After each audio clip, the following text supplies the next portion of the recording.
will not be officially conducting the items on the agenda. I guess I can ask if there's any public comment. Andy's here, as usual, and Susan, thanks for joining us. Sure. And I don't, you guys probably all know Mary Kate from the Moncton Board. Excellent. Yeah, so no public comment?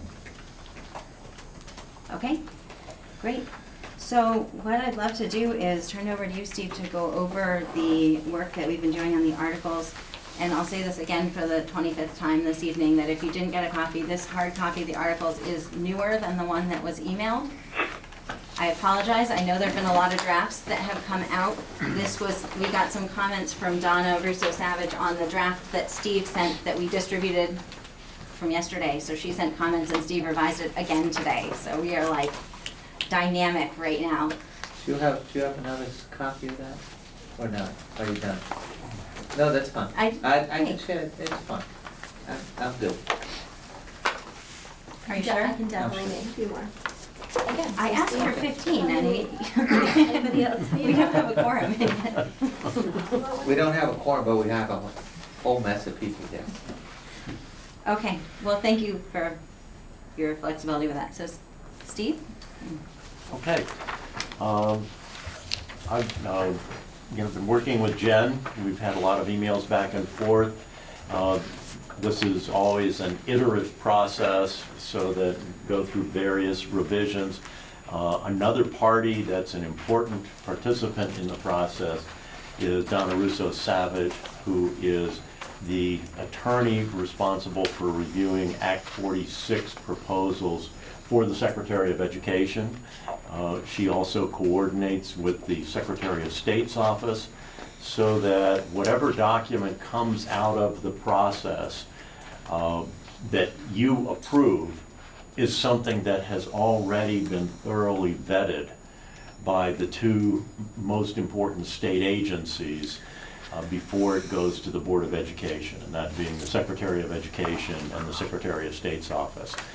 And within the last 2 weeks, there have been a lot of versions going around, and I try to keep things up to date so that when I get an email that is proposing, some modifications or addressing some typos or something, try to go ahead and make those.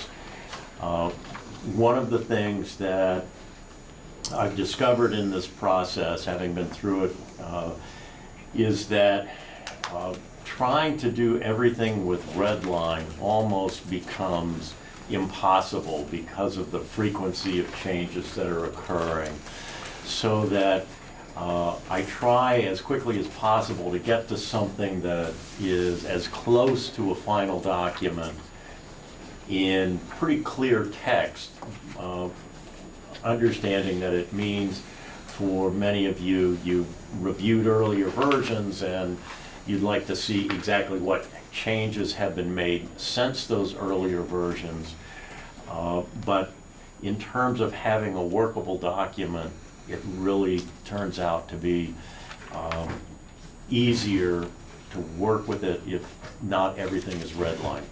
Another thing that I have discovered, particularly with redline versions of Word documents, when we have a number of different entities being involved, there are different versions of Word in common usage through different agencies and public entities, and not everything formats well, meaning that there can, in my opinion or recommendation, only be really one working document. And once I get involved, I try to make it my working document. And so other people may send something back to me and say, okay, I've updated your last version. I don't touch that document, okay? I print it out hard copy, and then I make the changes in the working document that I try to control through the process. So that explains, part of, what you're looking at is not per se a redline version. That said, I don't think there are any real substantive changes, except what I'll point out tonight in what you're looking at. One of the things that I did to carry through the entire document, and if you look at the version that you have that came out tonight, Article 1, you'll see that there are some different terms underlined in this Article 1. One of those is elementary forming districts. You can see another underlined high school forming district. Then you can see that there is a new term, new supervisory district, and that we're looking at the elementary forming districts and the high school forming districts together create the forming districts. They're all school districts. You're also working with the Addison Northeast Supervisory Union in this, and it is also a participant, and so there's one final term, forming entities. So you really have 3 different types of entities that are all coming together: your elementary districts, your high school districts, and your supervisory union. And at the end of the process, what you're looking to have through this is that you will have a supervisory district and you will no longer have a supervisory union. So there will be one governing board for all of the entities that come together. And I went over this with Donna, and if you eliminate the supervisory union, you become what in Vermont is called a supervisory district. There are only a couple of them in existence right now. But for instance, the South Burlington, they call it the South Burlington School District. It's really a supervisory district. There's a 5-member school board in South Burlington. There is no separate supervisory union board. City of Burlington's the same. Okay? There are some others, Colchester. But anyway, so wanted to try to lay this terminology out right up front and then track it right through the document. So there are a lot of places where there's some minor wording changes. The reason for calling them out separately is that there are certain rules in your agreement that apply to the elementary districts.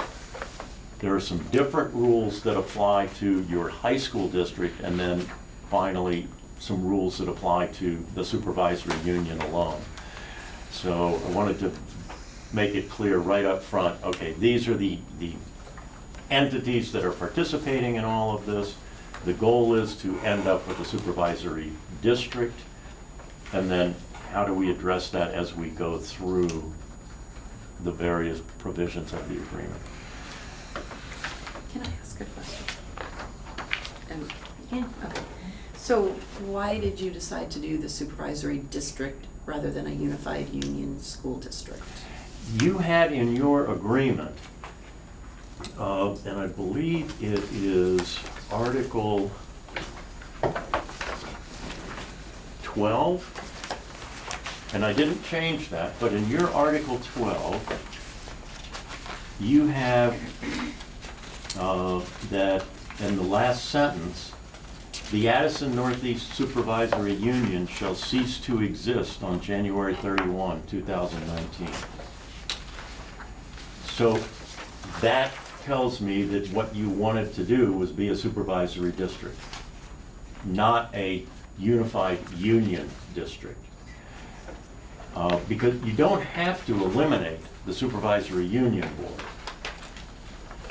But apparently a decision was made at some point to say, we don't need the supervisory union anymore. Now, and if you think about it, there's a lot of sense to that, and I'll tell you why. Because if you go to a single unified union district, and you're proposing right now that that's going to be governed by a 15-member board. And we'll talk about that. There's nobody else involved. Okay? So that 15-member board would then appoint 5 people, or 3 people rather, to be your supervisory union board. And the supervisory union would then have, with those 3 people, because each district in a supervisory union gets 3 votes on the board, unless you're not operating a school, okay? So if you do not eliminate the supervisory union, you'll have a 15-member board that governs the school district, but a 3-member board that does all of the work of the supervisory union. And the 15-member board wouldn't be participating in that. This is all new. Right. Well, so I would say that, so we had some diagrams, I could dig them out of my binder, but we had some diagrams that were presented by our consultant that showed sort of that once you go to a unified union, that you don't have a supervisory union anymore. I mean, there would be no point because you're just one school district. So what I'm hearing you say is that under the law, we should actually call it a supervisory district instead of calling it a unified union district. Right. Right, but that it's still accomplishing what we expected, that there would not be a supervisory union and that we would have just the one 15-member board. Right.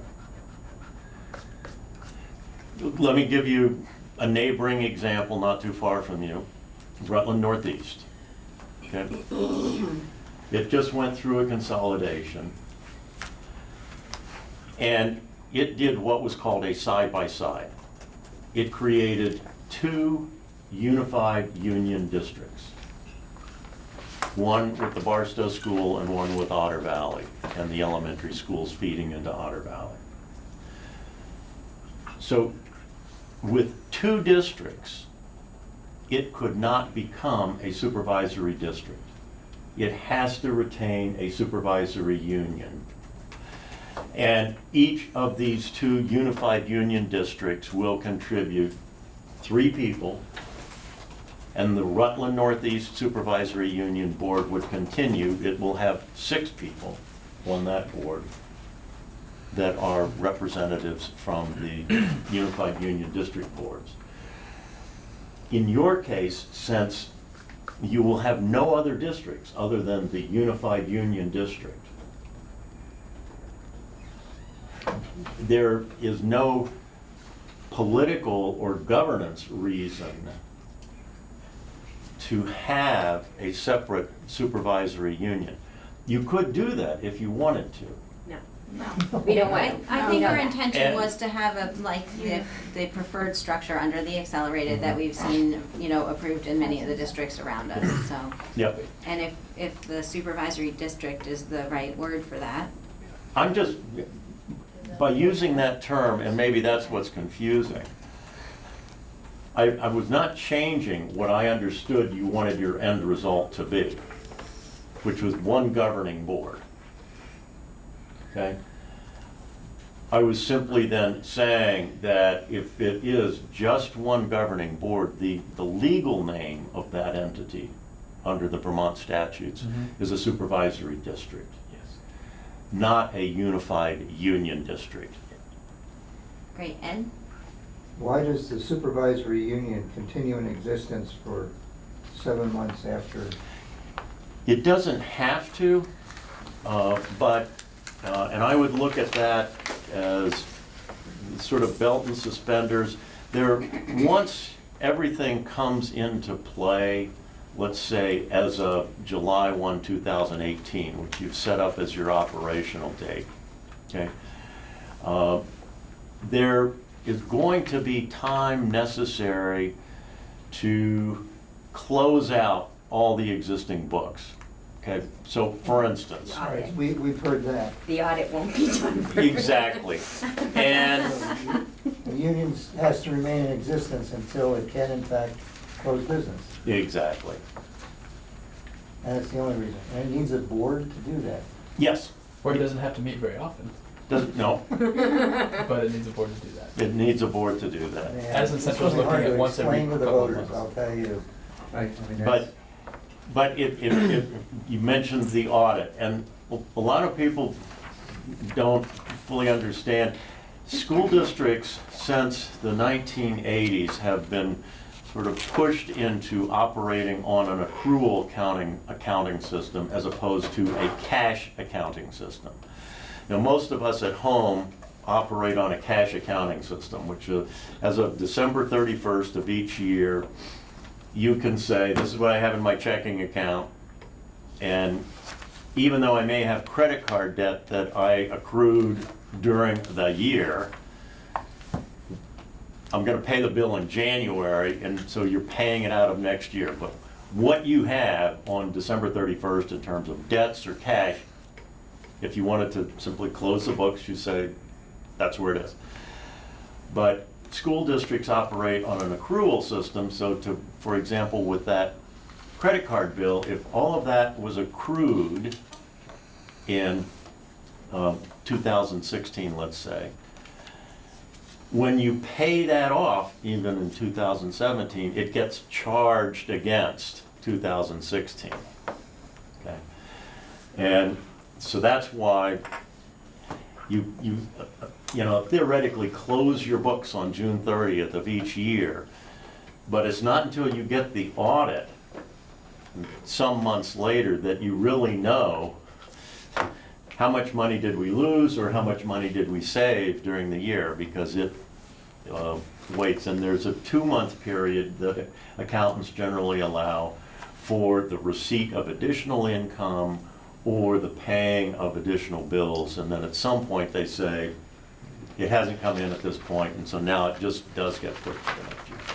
Okay, so that's why the supervisory union would be hanging around, as it were, to give them adequate time to make sure that they've got the audits in, that everything is balanced, and they can close all the books and move on. So it would be fair to say the boards, so the current boards that exist and are the boards that will be building the FY18 budget in the fall, need to exist to see that budget that they've developed and that they sort of own through to its completion. Correct. Which is June 30, 2018, which is why July 1, 2018, they can cease to exist, and it would be just a single board.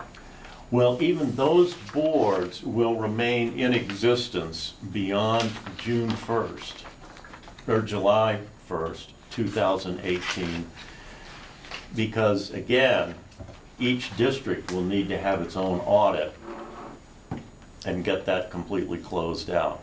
And so that's why I believe you have in here that they may remain in existence until, December 31st. excuse me? I think it's December 31st. Okay. December 31st. 2 more months. Yeah. And then Finish the, that out. And the supervisory union is pushed off a little later just because Okay. first the supervisory union wants to get all of the districts closed out. Then, when all the districts are closed out, it can close out its books. And these bodies, the lame duck boards, and can't spend any more money. All they can do is hang around long enough to account for money already spent. They could pay some bills if there are some that need to be paid out of, in this case, FY18 funds. Yeah. You know, and they will presumably have cash in their banking accounts as of July 1, 2018. And that will not automatically transfer to the new entity until they've gotten their audit. And the audit says you needed to pay this bill, this bill, this bill to properly charge it against FY18. And then what they have left in their banking accounts is what actually gets passed on as a surplus. Okay? And then those boards have the privilege, so to speak, of convening that one last meeting to basically say, is there any more business for us to do? And they say, no, everything has been accomplished. And then I have a motion to disband such and such school district. Boom. goes out of existence. Great, Sarah? I guess I'm still just a little bit confused because, like, when I'm reading Addison Central, which I think right now we're doing more similarly to than Rutland Northeast, that they do refer to it as Unified Union School District in Article 1. So I don't, I don't know what Addison Central is doing. they took the same way that we're trying to form ours with 7, and then they did 1, 1, 1, 1, 1 based on population, and then they formed one board. So I personally thought we were trying to avoid having a supervisory district, but I don't know. Are they Could be wrong, eliminating their just- supervisory union? Yeah, they did, And that's, you can see there it's referred to as ACSD instead of ACSU. but it's school district, not supervisory district. I don't know that to be the case. Allison? And so that's my same concern. All of the other unification efforts that have passed, they're calling themselves Unified Union School Districts. So based on what you're telling us, if they're gonna call themselves that, they still need an upper 3-member board overseeing the board that they have. Which doesn't seem like what the majority of those people were intending to do. I thought Okay. so what you're saying to me sounds like they didn't do the right thing. Well, I can't speak for entities I haven't represented. Right. But I did talk to Donna Russo Right. about this, because she said, you're putting in here that this will be a supervisory district, and that will only occur if the state board agrees to eliminate the supervisory union. Okay? And I said, that's correct. The state board has to agree to eliminate the supervisory union, but the document that I was provided to review, you know, I didn't add this sentence in Article 12. And we were just taking from what everybody else was Okay, doing, well- the way theirs read and Yeah. the way it was our I- consultant presented it to us. I want to say that So- there are a lot of consultants who are working with entities around the state, different consultants. And there are some different attorneys working on things around the state. And I'm not saying that everything has been addressed the way that I'm recommending that it be addressed in your case, but I can tell you that I have raised this issue with Donna, and I said, there are 2 ways we can do this. And because she said it's a separate state board approval to eliminate a supervisory union. I said, okay, let me know. Do you want to take that out of this? In other words, not have it part of this.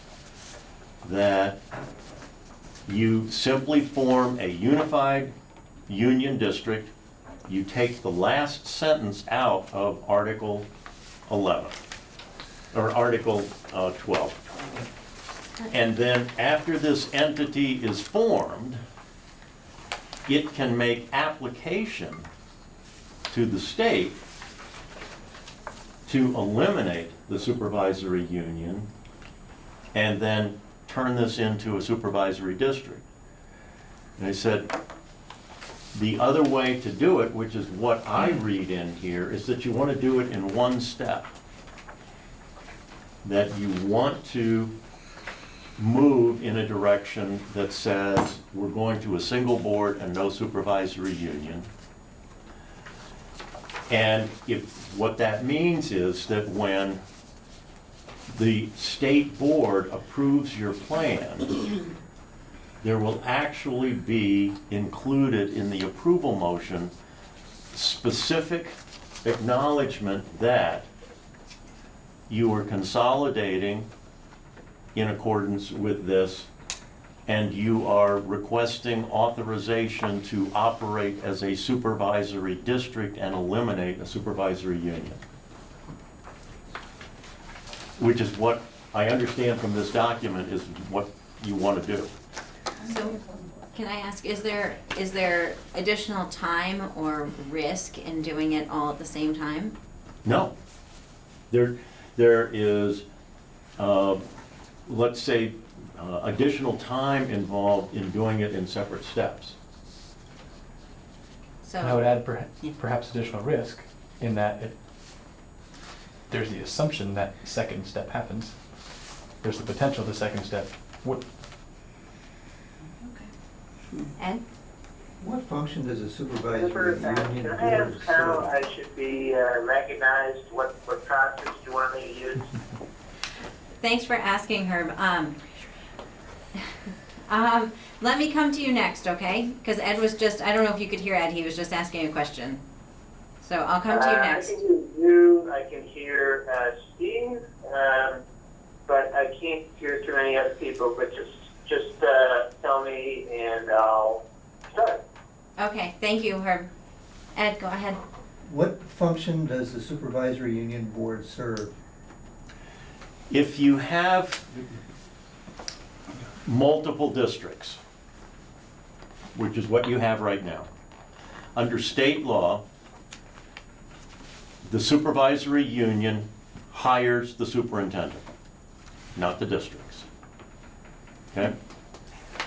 The supervisory union provides financial and accounting services and a business manager for all the school districts.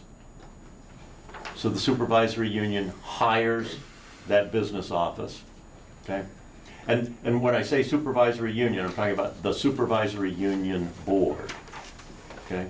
So hires a superintendent, hires a business manager. A supervisory union is obligated to provide transportation services to those districts wanting transportation services. Supervisory union provides special education services to all the districts. So here you have a director of special services hired by that supervisory union board.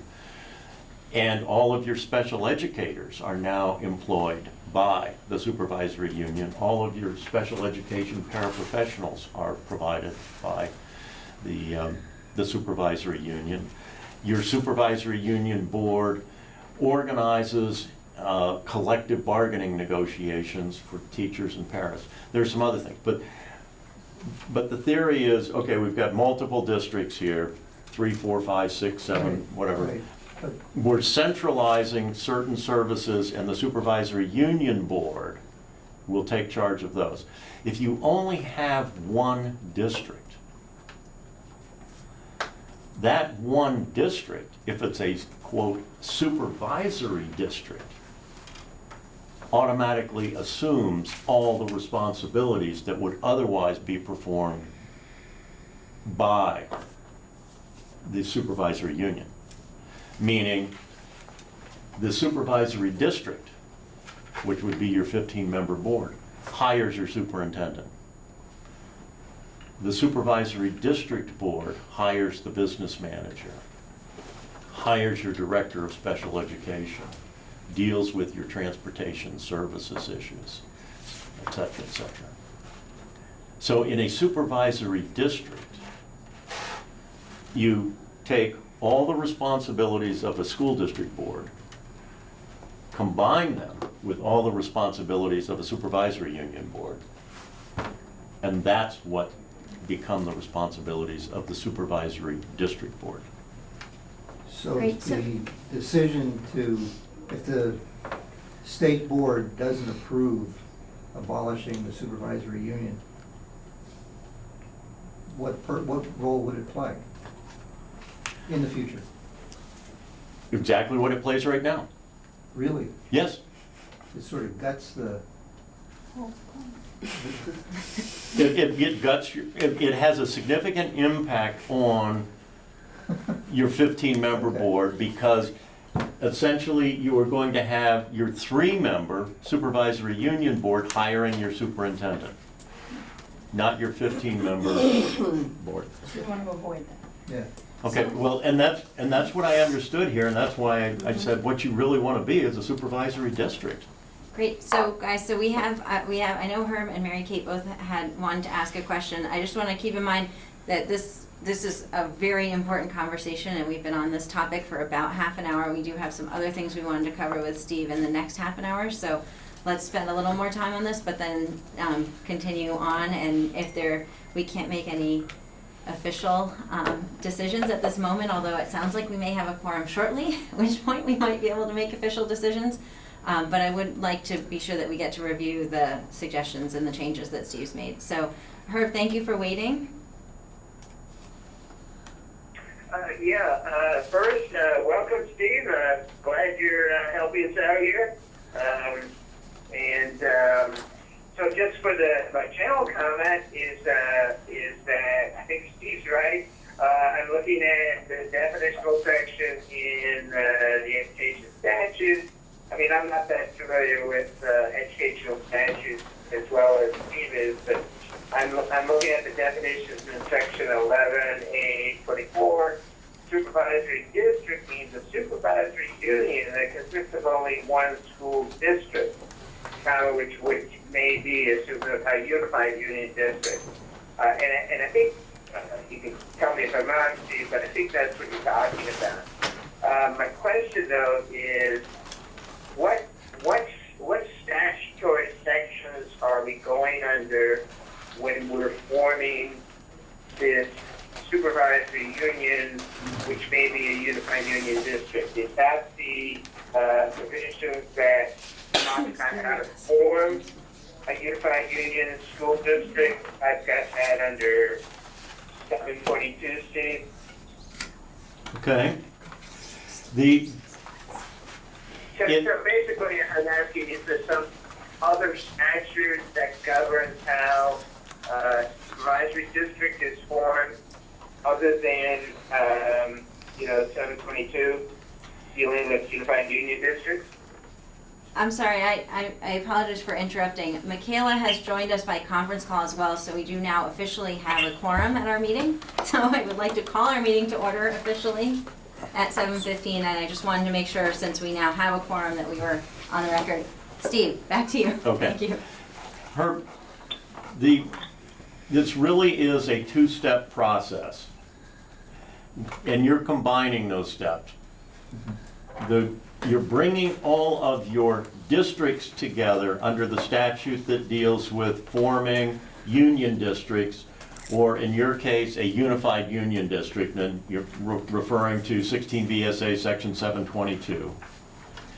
Right. Okay, but then if you go to a separate statute, and I didn't bring my statutes with me, the one that deals with supervisory unions,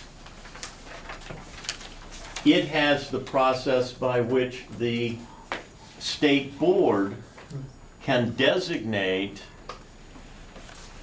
a unified union district as a supervisory district. So that's why I'm saying there are really two things going on here. One, you're forming a unified union district, and you're going through the complete process to do that. Because your formation plan also contains this sentence that says the supervisory union is going to go away, we'll need a separate authorization from the state board under the process for designating a unified union district as a supervisory district.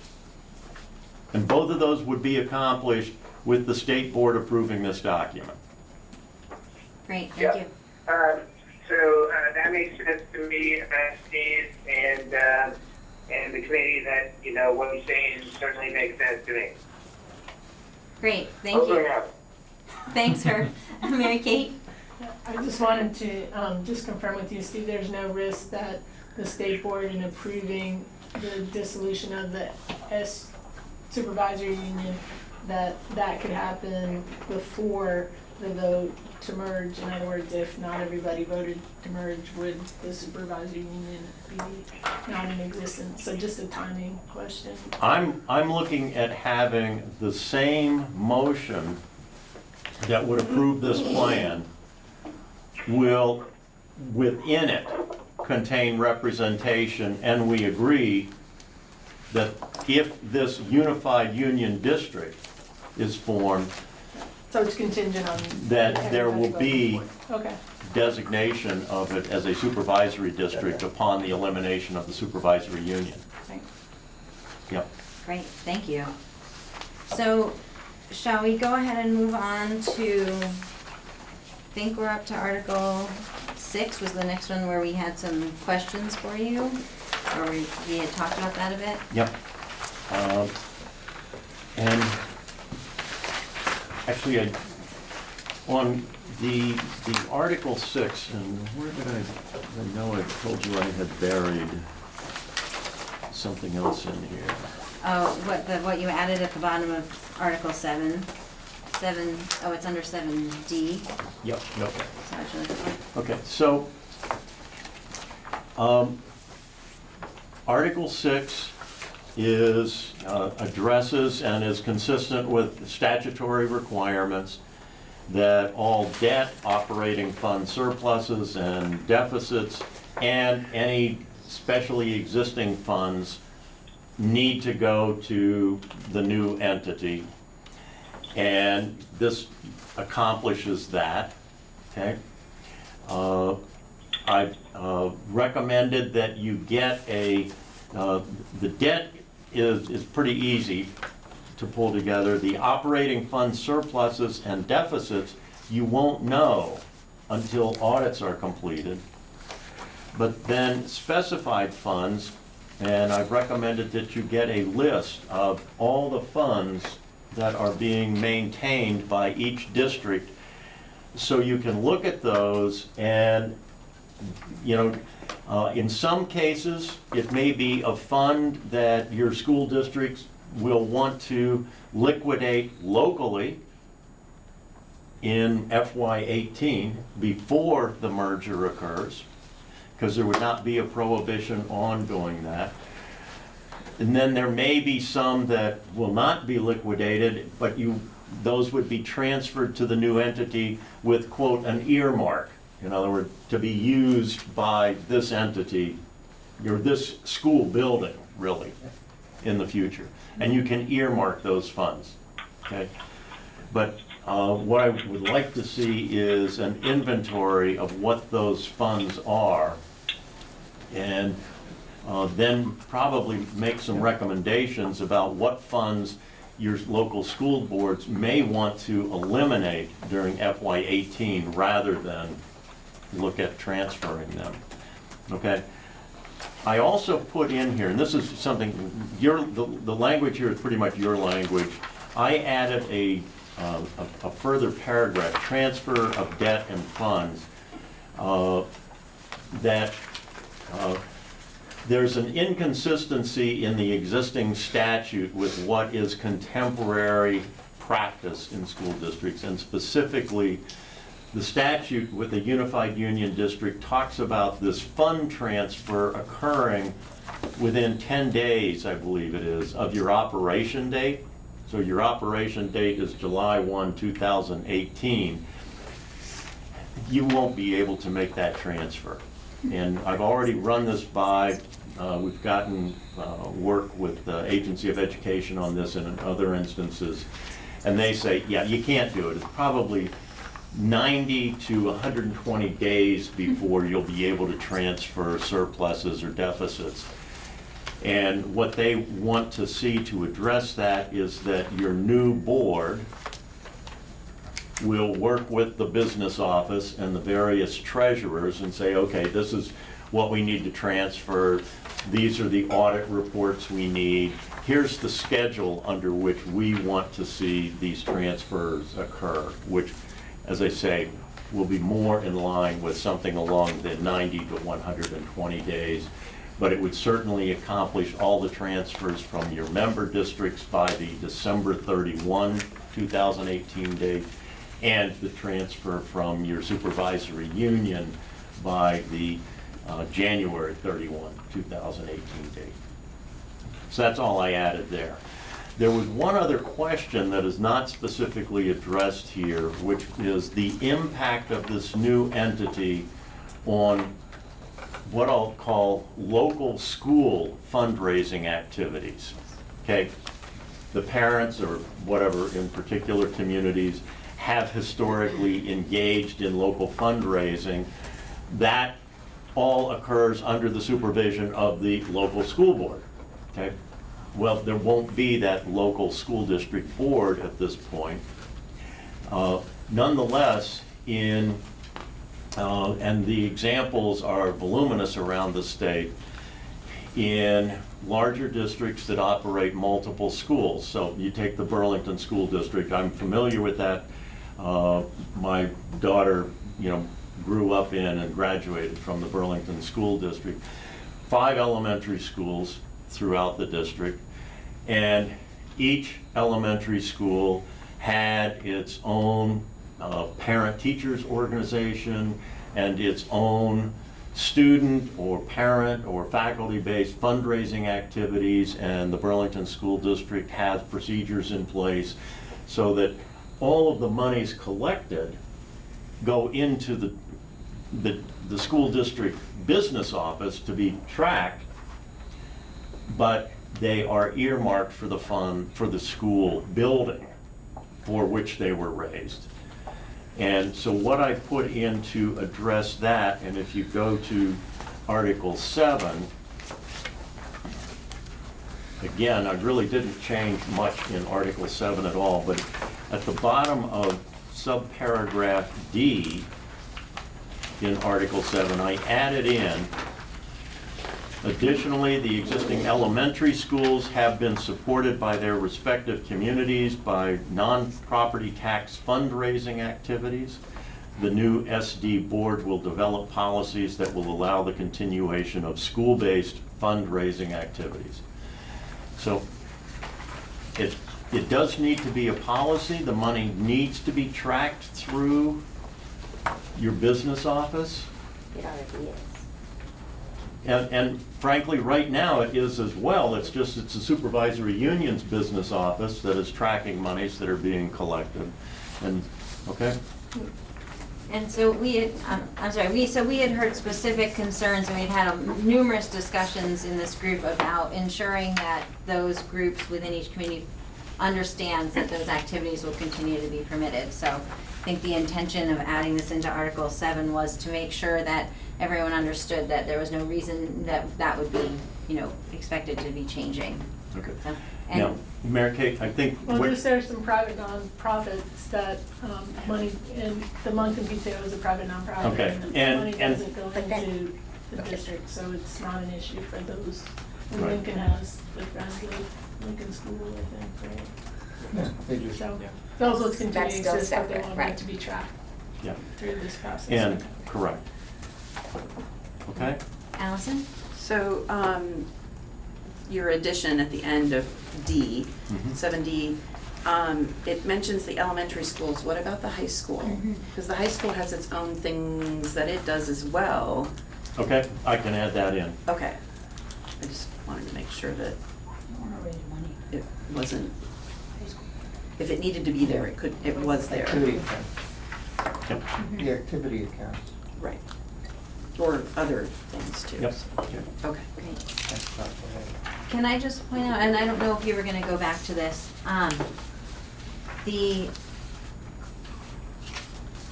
sorry, in Article 7 you did, and you have it underlined here, I think in back and forth with Donna, it's been revised so that in section B, it mentions the elementary forming districts, and in section C, the high school forming district, and we had some discussion about the importance of those different sections and were they redundant. And so by clarifying that one section deals with the elementary schools and one deals with the high school, that's addressing that concern. And the reason for that is your high school is currently owned collectively. It's owned by a union district. It's not owned by the town of Bristol, even though that's where it's located.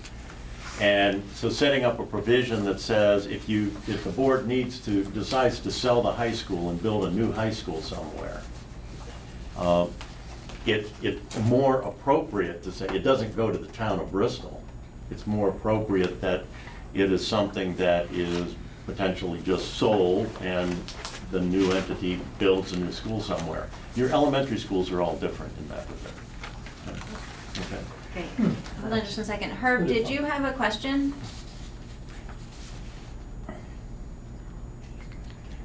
No? Okay. Okay. The other thing I'll mention, I did put in A, real estate and personal property, no later than the forming entities. Remember, the forming entities include your supervisory union. Well, your supervisory union doesn't own any real estate, but it leases this space, and your supervisory union does have a lot of personal property. You know, we're sitting on some of it. And so, you know, I wanted to make it clear here that it's not just the school districts that convey to this new organization, but it's your supervisory union as well. One of the things that may or may not be a benefit, by the way, of getting rid of a supervisory union is that under Vermont law, supervisory unions are not allowed to own real estate. They can only lease it.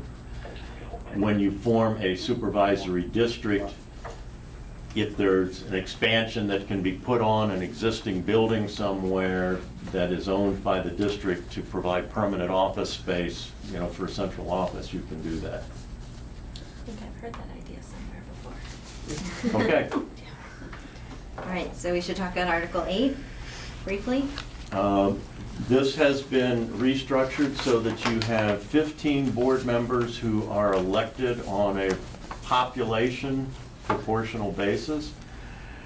And I may tinker a little bit with how I've worded paragraphs A and B, but this proportional allocation that you have results in, you know, what is reflected in subparagraph D, and I believe that this fully satisfies requirements of, you know, one person, one vote, equal protection analysis. The thing that I was trying to tinker with mathematically is whether in subparagraph A, I have a two-step process that, you know, A and B, that get to the number. I can possibly consolidate that so that, you know, the allocation is going to be based on initial population minimums and a portion thereof that exceeds 50%. Mary Kate? Well, I just read paragraph A, the last sentence has 1 for Lincoln, and then on the other page, it shows 2. Yeah. B fixes that. Yeah. Okay, thank you. It's And- interesting as a math teacher to read how a lawyer writes, how you deal with rounding. Well, All it is. Right? More than Correct. half, you get the extra. And as a math teacher, maybe I will ask you this, because this is a concern that I have. Is it mathematically possible if you had 2 districts, 2 towns, that had the same population, and that same population was 1 increment plus 50% of an increment? And then you're going to end up with 16 board members. Yeah, it is. Yeah, so that, I don't want to have that result. Well, I also think that part of, you know, obviously wanting to maintain the proportional, but part of the discussion has been the desire to have more than one person from each town, and because our populations allow that, I would hate for if we just went to straight rounding, and I'm not sure exactly how close Lincoln is, but if Lincoln was at 1.55 and happened to go to 1.49 4 and people. get rounded down, you know, that Yeah. would be perhaps Anyway. difficult. But that's, it's just that rounding issue that I'm Yeah, trying and to. somebody in the future's gonna have to deal with that. Well, I look at the statistical probability of, you know, that exactness occurring. And that's what I want. Mary Kate? Yeah, in terms of having more than one board member, you guys probably talked about, you can have 2 members, they could just vote, count as a 1.5 vote or something. You guys probably have already talked about that. Yeah. So Okay. we did And then- consider different weighted voting methods, and we thought that we didn't really want to go down that road. And then does there need to be anything in here about if population changes? When population changes each 10 years, Right. And then you so- have to go then back you and wait. Yeah. reallocate. And you don't need anything in here, you just do it. No, because it says it's based on the most recent 10-year population census, Okay, thanks. determined by the most recent US census will be divided by 15. So when we have another census, you'll get new population numbers, you'll divide by 15, calculate a new population minimum.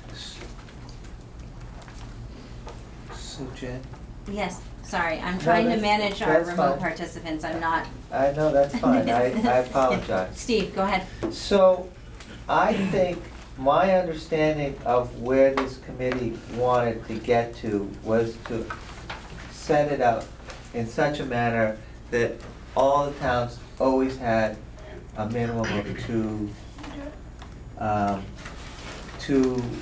representatives on that school board. And just the way the math would work to do that would be that your initial population minimum, you would actually divide by 7.5. So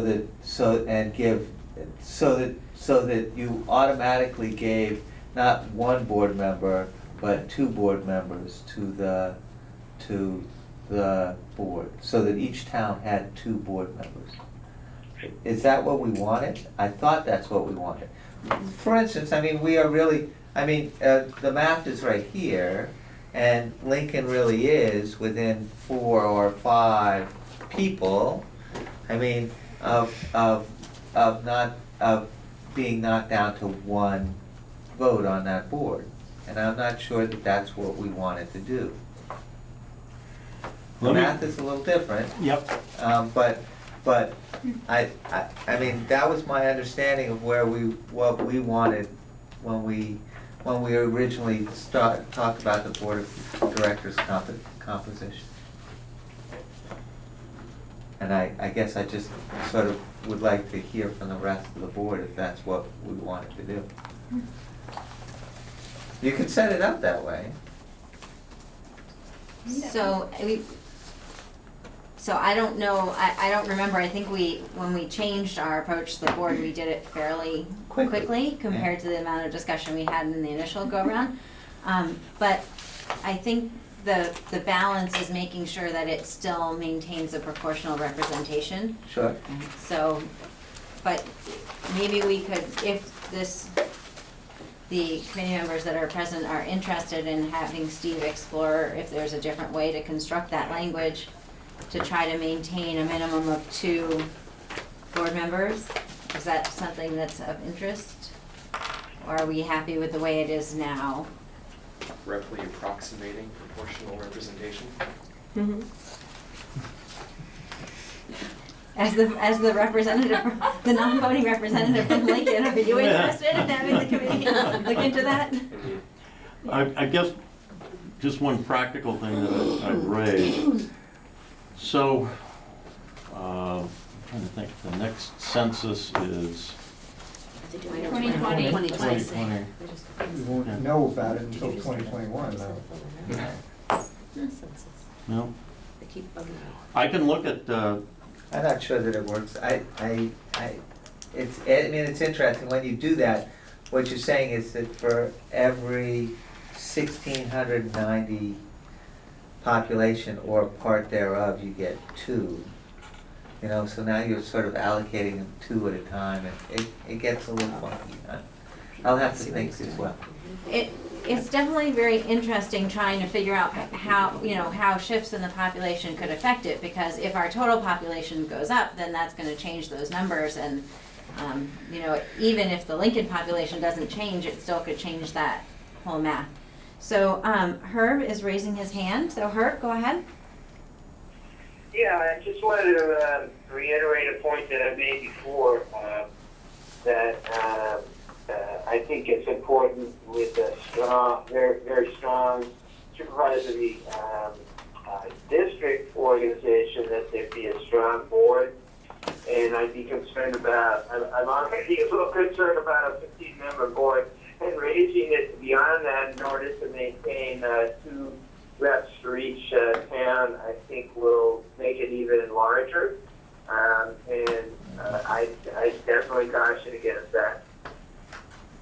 Great, thanks, Herb. I know it's gotta be really difficult to hear all the discussion at the table. I think that the request is not to change the total number of board members, but to perhaps change the math in how the proportionality is calculated to ensure that every town has at least 2 board members.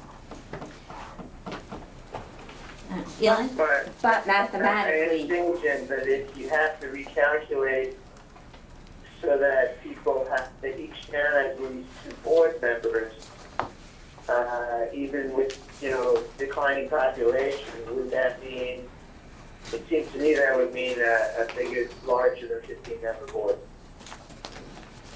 So, right, I think it's a great question. So I guess at this point, we do have a quorum. So what I would love for the committee to do is to determine if we as a committee would like to ask Steve to spend time on looking at a different way to calculate this, or whether we are okay with what we have. Herb is raising his hand again. Herb? No, I wasn't raising my hand again. Oh, I'm sorry. It must be your text just came through again. I got you so quickly. Okay. All right, Ed, go ahead. Is it legal for us to make the 2 stipulations, we shall have 15 and no less than 2 per town? That's when you start raising issues under one person, one vote. Yep. Because right now, with the population distribution that you have, you're within tolerable limits. Because it's not equal here, but it's close to being equal. If you, and this was the problem that was raised in, for instance, Southwest, or not Southwest Vermont, but, well, actually in Southwest Vermont, in a different context, but having a minimum of 1 vote, and just 1, ended up in a situation where a community with 400 people has 1 vote, and a community with 2,000 people has 1 vote. And the US Supreme Court is willing to say that that's a pretty significant difference. And so that's where the court, not the US Supreme Court, but the District Court in Vermont said, the only way I see that you can do that is if they are all elected at large. And so that is what happened in Southwest Vermont, meaning that they're nominated from particular towns, but that everybody votes on that. So that, not just the people from Woodford voting on the candidates from Woodford, but the people from Bennington voting on the candidates. And similarly, the people from Woodford voting on the Bennington candidates. And I raised, and I think you had some discussion about this concept of at-large voters or election, and didn't want to have that. That's So- why Addison Central voted the way they did. So I want to remind us as well that while it's not easy for a future board to change these, this could be changed by bringing this vote to the voters at a time if this math stops working for us, or we feel that we would be more effectively represented by a different model of calculating the board representation. So I think it is very difficult for us to imagine all the different scenarios that could happen. I'm going to go to Elon, but we really need to move on. We still have a lot to talk about, and we need to save an hour to talk about the report. So I just want to point out Yeah. that this math could easily end up with 14, a board of 14. Okay? Because you could easily have, like if you're rounding up or doing half, more than half, you could have 7, and then you're essentially doing something close to what she said on page 2. And if Lincoln had 6 less people, but nobody else had more, then nobody has that 15th board member. Yeah. So, Right. just pointing that out math-wise.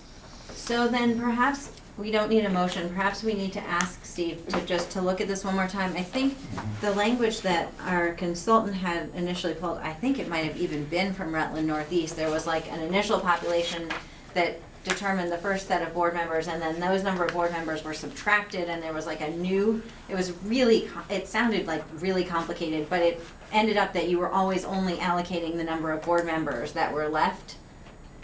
And there was a different number that was used for the second pool.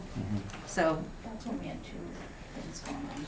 Yep. Yeah, and we also had the proportional and at-large, but Yep. it would perhaps be a way that you at least ensure that you always end up with the right total number This of sounds like board a members. great project for the math teacher.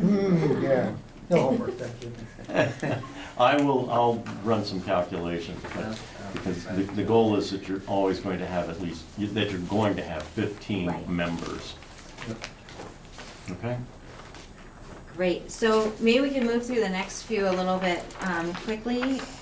I think the only thing that got changed in Article 9 was just clarifying, I think in one of the drafts, the language that the board terms would be 3 years had gotten Yes. dropped, and someone had asked about that, so that's been added back in. Yep. The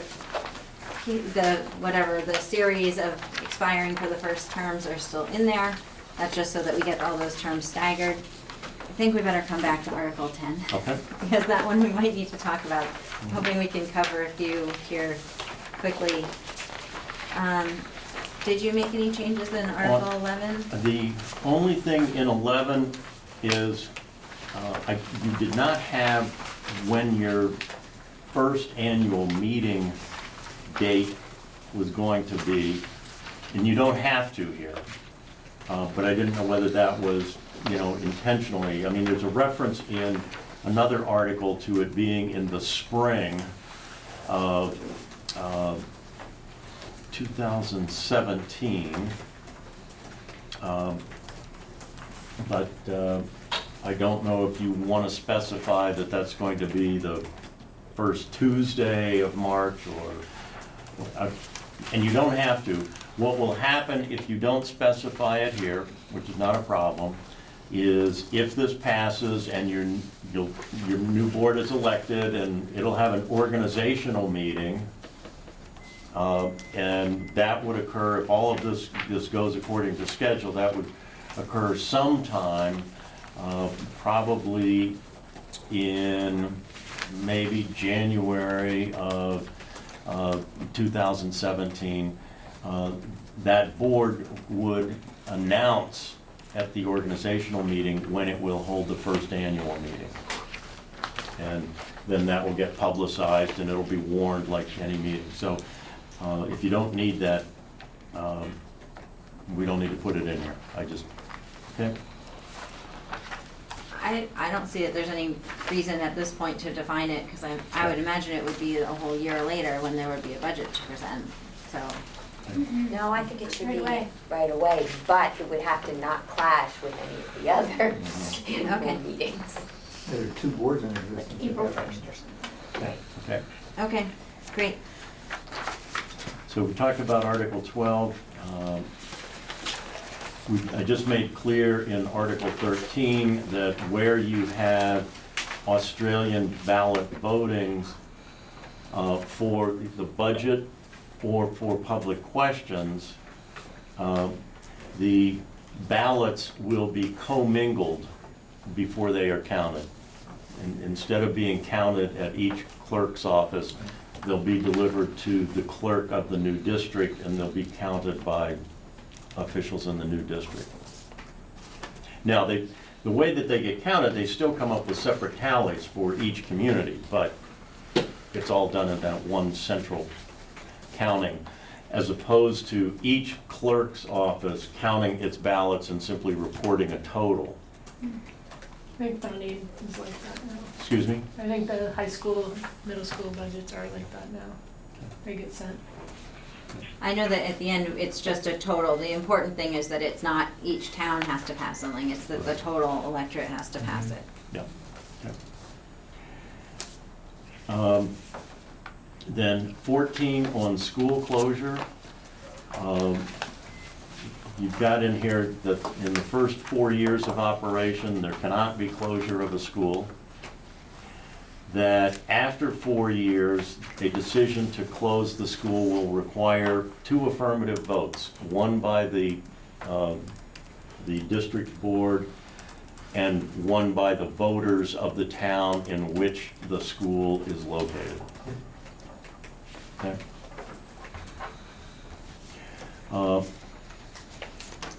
Community engagement and input.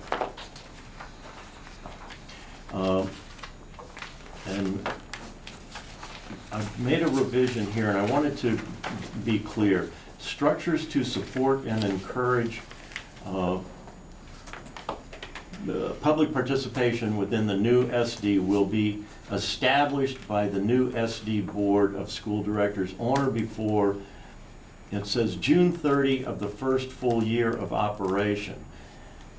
Now that would be at the end of the year. And I was wondering whether what you really meant was that they need to be in place before they start operating the schools on July 1, 2018.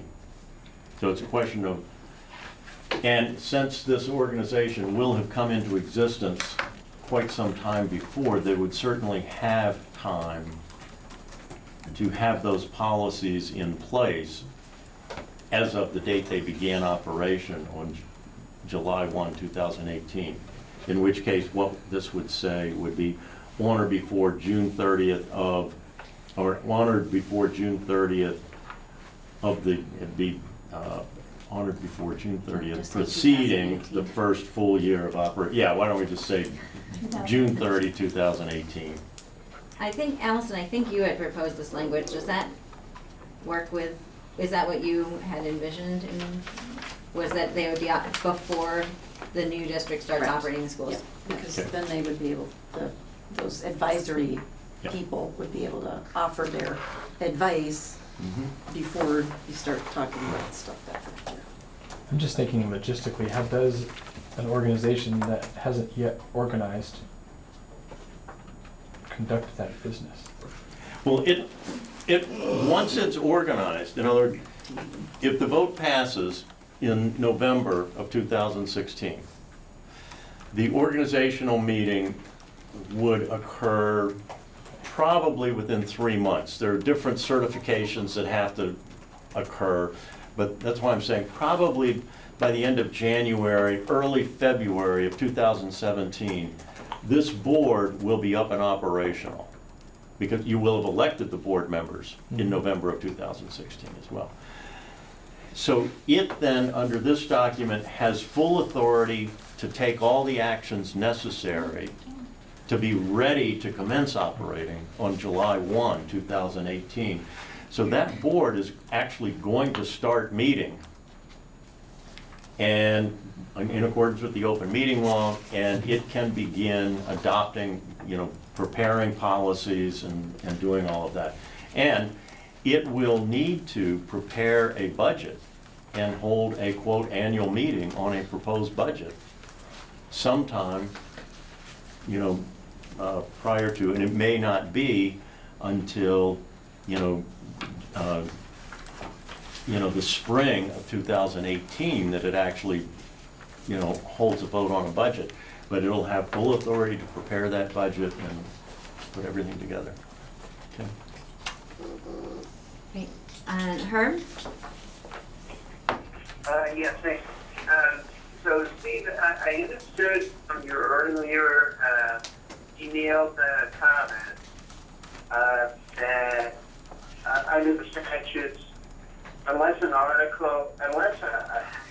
the two types of articles, there are articles that this board is putting together right now, and there's the articles that will appear in the warning. And as I understood your comment previously, Steve, you said that unless the study committee article was included within the warning articles, it was not binding on the new supervisory district board. And at least that's what I read your comments to me. So would that mean that Article 15 and I guess Article 16 that were under the next one would not be binding on the new supervisory union board, supervisory district board? Okay. And this gets into the article that we deferred discussion of, which is Article 10. But what you have, mentioned is substantially correct. And I won't say that something in here is not binding on the board, It's just a question of whether the board can change it in the future by a vote of the board, or whether the board needs to get the voters to approve the change. As things are currently drafted, and this is the discussion that I know Jen wants to have about Article 10, is what goes into Article 10.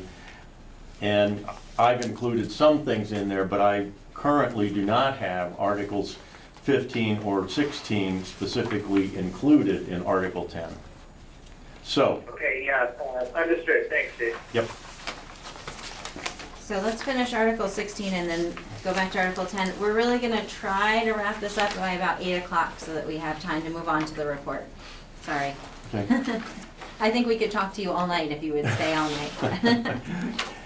In Article 16, what I understood is that, and this is consistent with what I've seen elsewhere, that students are, the intent is that students will continue to attend the school in the town in which they reside. Okay? And so that's what we shall support and continue the elementary education of students at the school located where they reside, unless such school is closed. So that's the general provision. But then, and this is true in, say, a school district like Burlington, where the school board annually adopts, and I'll call them zones, and they just put it on a map, and they say, if you live in this zone, you go to this elementary school. If you live in this zone, you go to this elementary school, okay? And they then have, and that's something that is done by the school board as a matter of policy, and sometimes those change based on where, you know, enrollments are shifting. But then they also have policies that talk about, and generally it would allow the administration, under certain circumstances, to have a student attend a different school within the Burlington School District than their school of residence. For instance, special ed is a big one because in terms of accommodating all the different disabilities that are exhibited in the Burlington School District, they may have a program at this elementary school that better serves a particular type of student. And so there's the ability to say, okay, you go there. Another example is maybe there is a bullying situation that arises in a particular school with a particular student, and the decision is that the easiest way to resolve this situation is, and typically it's with parental consent, if the parents consent, we will allow your child to attend this other school to get out of that situation. But those are special exceptions, and the general rule is that you go to school in the district where you live, and that's what I've tried to provide here. Okay. Great, thank you, Steve. So looking back at Article 10, So, and this is something that I recommend to be included in this document. I will say that not all of the consultants or attorneys who are working on these merger documents do this. Okay? So if you say, gee, we didn't see this in the Addison Central agreement, that may be true. But what was being, the point that Herb was raising is that you have this, and we'll call it the Articles of Agreement. And let's just say that's what you have. The Articles of Agreement become the plan for operation of your new district, okay? But anything in the Articles of Agreement can be changed by your new board, by the board itself, not going to the voters. Then in the formation of this, there is a document that actually goes to the voters. Okay, now this gets mentioned in it, but there's a meeting warning. And the warning has, and this is where things really get confusing, specific articles. Okay? because that's the way you put together meeting warnings. And anything that is specifically identified as an article, quote, in that warning, which is not necessarily everything that's in this document, but anything that's specifically identified in the warning and is approved by the voters can only be changed in the future if the voters agree. The board itself can't change it. So there's certain things that are required at a minimum to be in the warning. And if we go to Article 10, you'll see what I've done is begin drafting the warning. Shall the voters of, we'll say Bristol, vote to form the supervisory district on the following terms. Okay, first of all, we identify the entities that are necessary parties. Okay, so that's part of it. And that's what part of what is required by law. The Agency of Education has also said that even though Mount Abraham is not authorized to vote, they like to have them identified as a necessary party. And so I've added that language because they like that. Okay? You're supposed to identify what grades are going to be operated. So that's in here. Now these are also separate articles. Okay? For instance, Article 3 of this basic agreement says we'll operate grades pre-kindergarten through K. All I'm doing is now I'm putting it in as a separate specific item so that it cannot be changed without voter approval in the future. The board is going to be composed of 15 directors. Again, we already went over that. That's Article 8. But I put Article 8 right in here, so that that cannot be changed in the future without going back to the voters. On the issue of disposal of real estate, I put in the provisions that everybody's going to transfer everything. Okay, now that's going to happen automatically. But then the important thing that is in here is subparagraph B, disposal of real estate for the elementary districts, okay? By putting it in here, that can't be changed in the future unless the voters agree. If that did not appear here, and it just appeared in, Article 7, where it talks about disposal of real estate, then a future board could say, okay, we're going to amend that and we're now going to dispose of real estate in the following way. But with it in here, it's got to go back to the voters. Okay? So that's why I put it in here. But I didn't put in, and you can see, I don't have in here the provision dealing with transfer of the high school. Because I look at that, that'll be an asset of this new entity. We already talked about why the individual elementary districts don't per se have some special claim there. And the new board will, if it decides to close the high school, that will be, as a matter of law, a separate vote. Okay. But it won't be addressed under this. It won't require this. Okay. Transfer of funds, again, I just copied what's in the basic agreement. School closure, I put those provisions in here so that the new board cannot change the procedures for school closure without going back to the voters. So that preserves your 4-year protection and your double vote approval.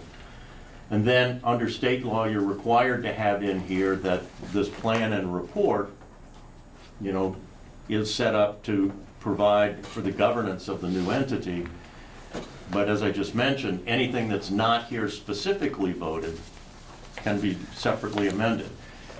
And so it really raises the question, and I see we're beyond 8 o'clock, are there other provisions that you want to put into this warning to say, we don't want the future board to have independent discretion to make those changes. And here it's a balancing act, because on the one hand, you don't want to completely hamstring this new board. That it is going to be, there are going to be differences that will evolve over time. And this new board will need to have the authority that school boards have to deal with those situations as they arise without necessarily taking everything back to the voters.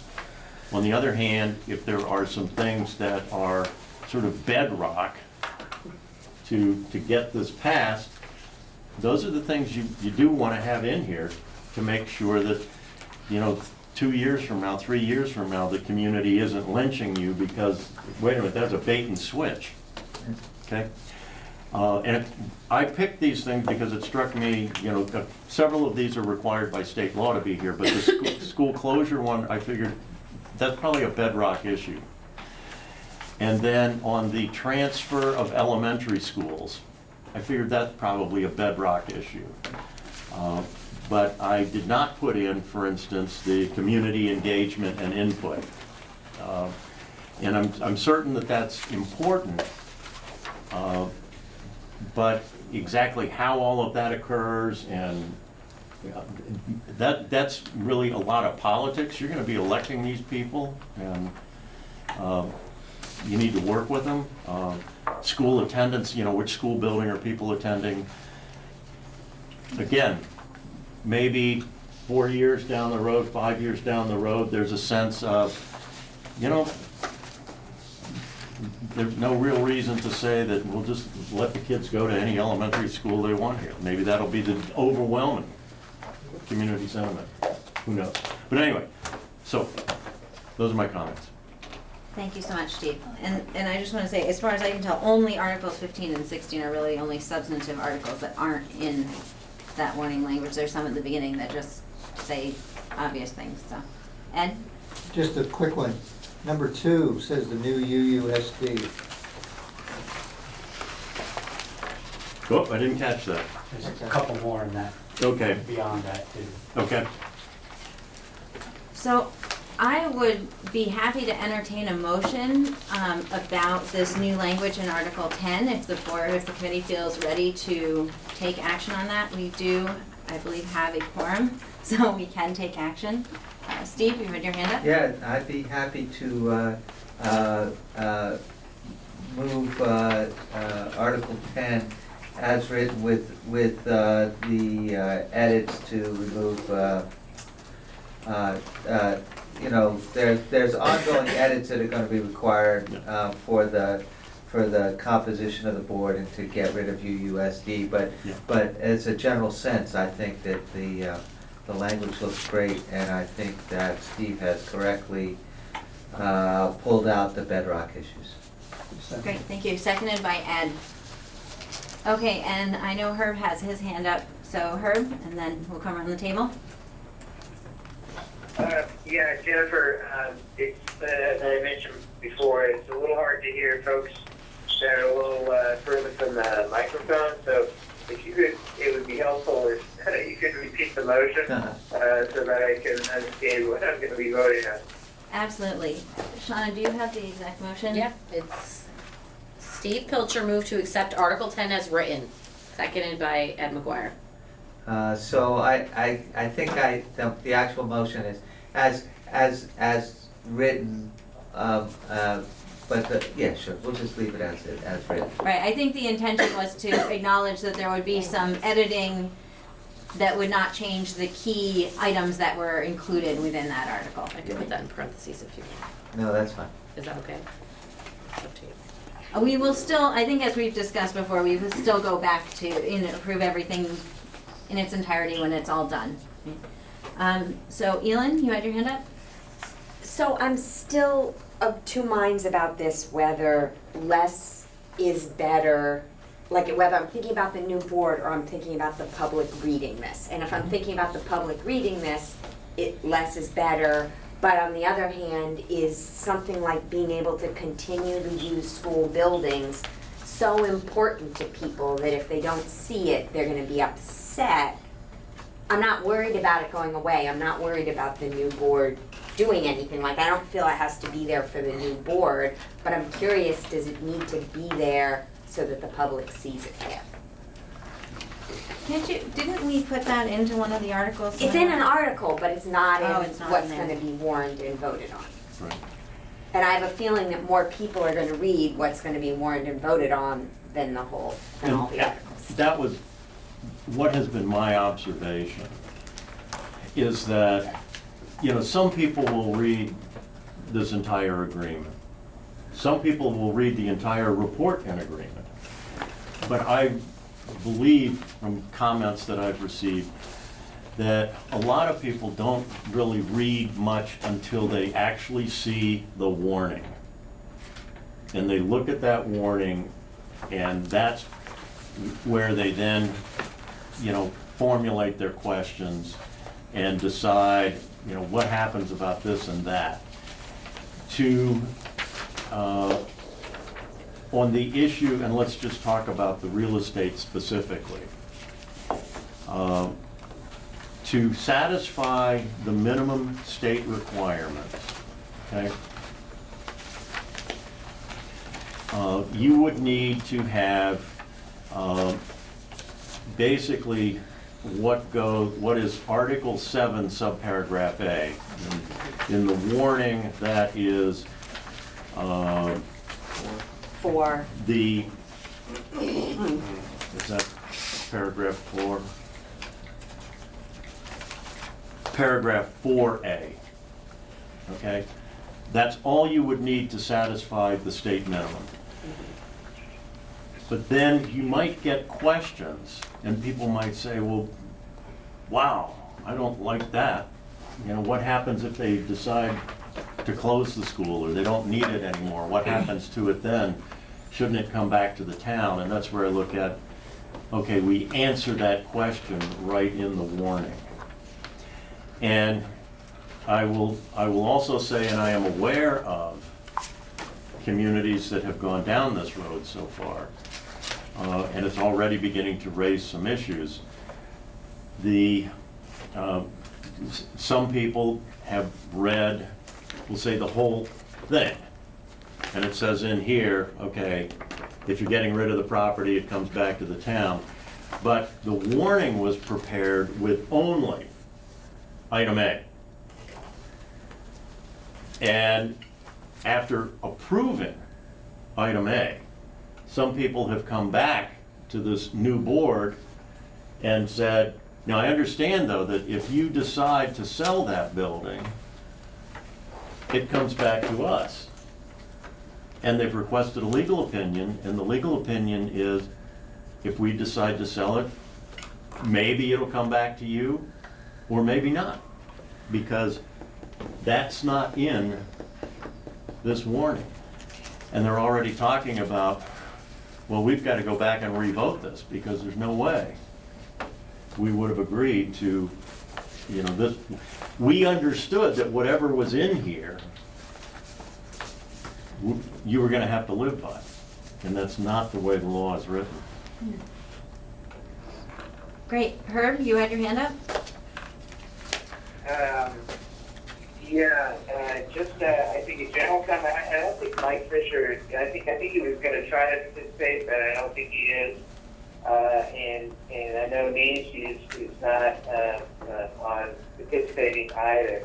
And there were a few provisions that I think were very important to them.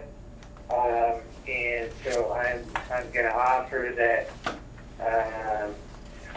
And there's a motion on the table, I guess. I would move to, I guess, amend the pending motion to also include in Article, what is it, 10, the warning articles, the provisions of Article 7D relating to, non-property tax fundraising activities. Article, I think it's 16, 15, and Article 16.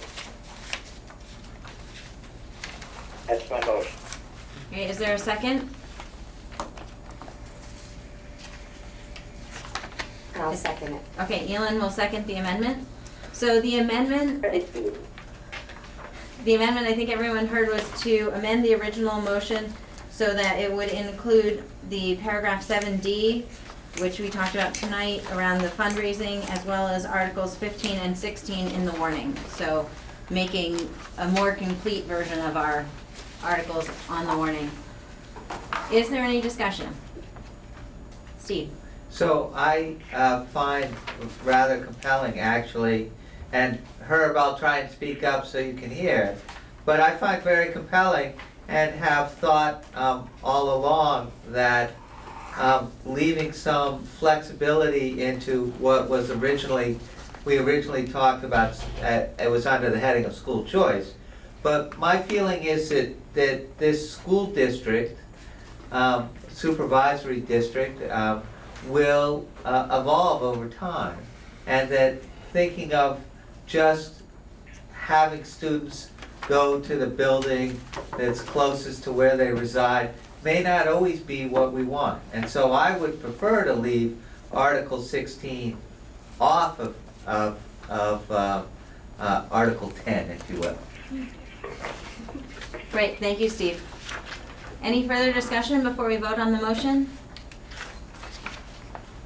Okay, so the motion is to amend the original motion to include paragraph 7D, Article 15, and Article 16 within the warning text.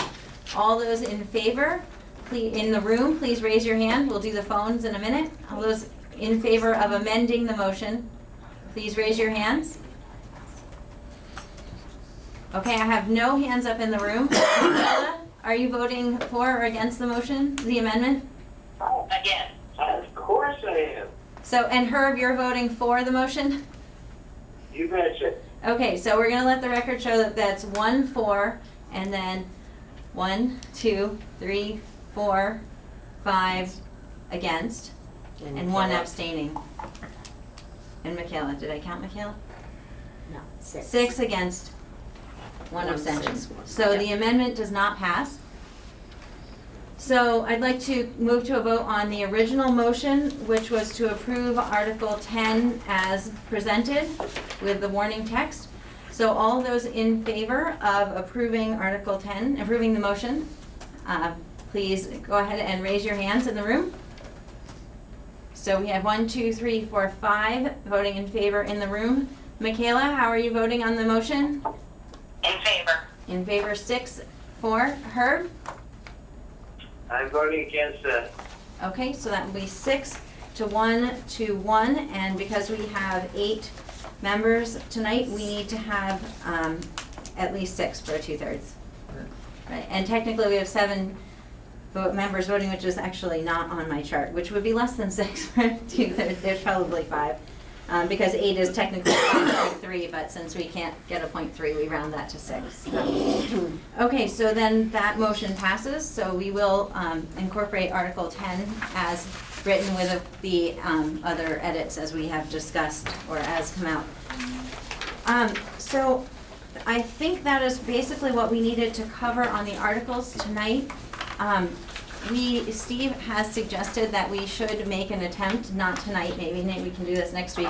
We should attempt to call ourselves something, at least in the meantime. I know the last time we did that, we had several motions and nothing passed. So maybe you all could just reflect on that. You know, we have agreed that we think it's beneficial for the new board and this new entity to be able to do some community engagement around what do we really want to be going forward. But for the sake of this report, it would be nice to call ourselves other than new, and for the warning. So there's really kind of, it strikes me that we really have 2 options. So we either should go with Addison Northeast, or we should go with Mount Aim, or maybe you guys have some radical different idea. But really, I think that probably at our next meeting, we should just pick something for the sake of getting it drafted. Steve? Jen, I just want to understand from Steve, I mean, is formulations such as Addison Northeast School District, is that a legally, I mean, is that a name we could adopt? I believe so. I don't know of any reason why you couldn't. All right? Or Mount Abe School District if we Yeah. so chose. All right, thank you. Elin? I want to say I actually think it's easier if it's not one of those two things because of confusion between things that are all going to be existing at the same time. So if it's the 5-town district or, you know, if we know that it's temporary, we don't need to go with the obvious choice, which is, I think, Addison Northeast. And that already exists and it's going to be existing at the same time. Okay, so it's something to look forward to for our next meeting, There you go. although I do want to say, you know, we had dedicated some time to that discussion in the past, and since we have decided as a committee that we really want the new board to do the work of this, I would like us to not do a lot of work in figuring out what we want to just put into the report to call it. So I'll encourage you to come with your ideas and ready to make a decision about it to the next meeting. Then. I will say the precedent in the state at this point for districts to be named for geographic features like Twin Rivers or Mountain Town and stuff like that. So you're going for Mount Abe. Yeah, there you go. Also, a lot of precedent to just go with what exists. Excellent. Steve, thank you so much for being here tonight and for all of your help with this. I will get, I'm not in the office tomorrow, but I will have revisions. I'll see if, I've got a math whiz in the office who will run through we could probably do like 2,000 permutations of population distributions to see how many problems arise in terms of maintaining 15 board members with 2 for each town. Well, you know, the 2 for each town, it wasn't clear that that was a requirement. Okay. Anyway, thank you very much. Thank you. As a closing comment, I'll say you guys have done some really good work. I think you've made some tough decisions. I'm sure getting to where you are, and it shows up in the document that you had drafted, because I really have not done substantive stuff as much as just some technical editing and then trying to refine it to reflect some of the specific goals that you want to accomplish. So you should congratulate yourselves on some hard work. And I will be back in touch. Excellent. Thank you so much. Thank you, Steve.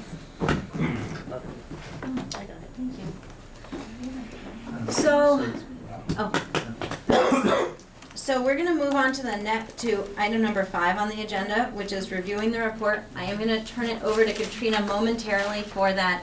I am struggling a little bit logistically, so right now we have a quorum with our 2 members that are on the phone.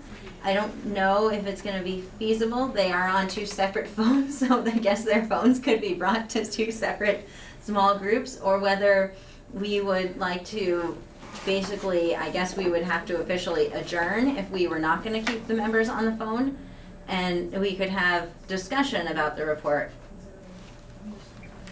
So I don't know, Katrina, if you had an opportunity to think about whether it's gonna be feasible for people to participate by phone? I think so. I think we could. Right, Michaela? Do you want to be on FaceTime so we can see your face? Yeah, I think that would be helpful for me. Okay, we can do that for her at least. Okay. Herb, are you willing to continue participating by phone in the small group? I don't understand how it could happen. You know, it's a discussion.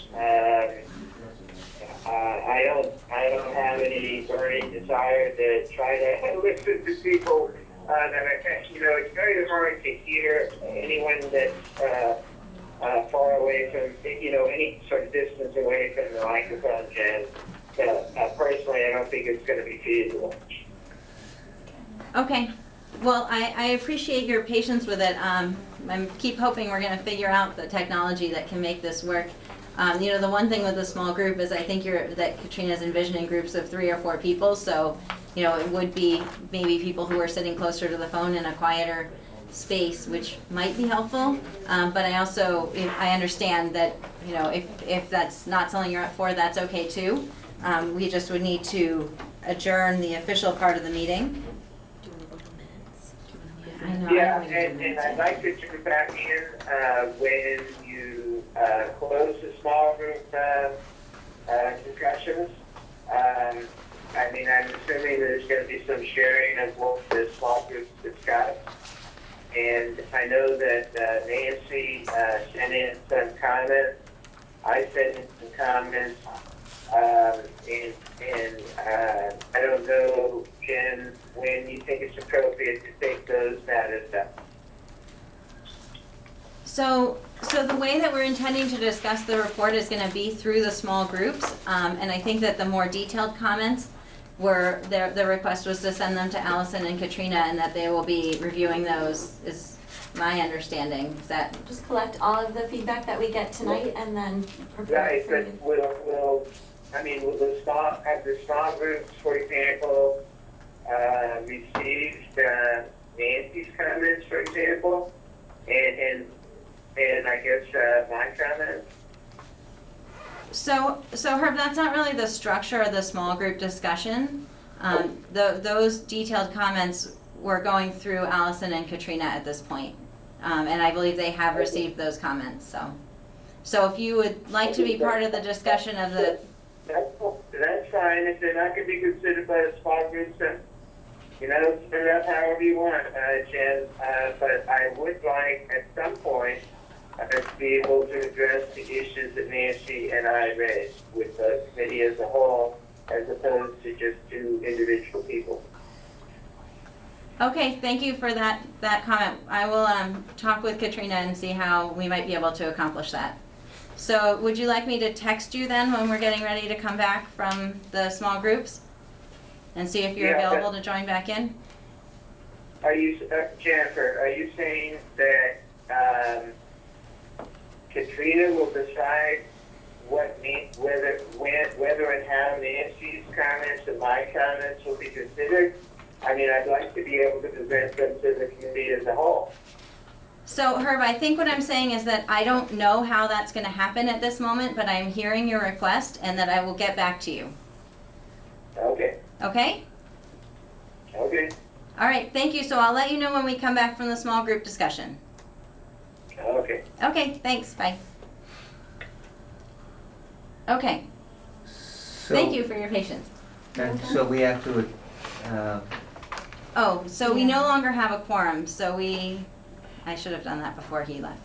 We no longer have a quorum, so now we're just having an unofficial discussion as of effective 8:25. But when we're in our small groups, we're not in a quorum anyway, so I don't Okay. I don't We're think not we have taking any to. action on that. We're not gonna take action on anything, and we're gonna come back together after.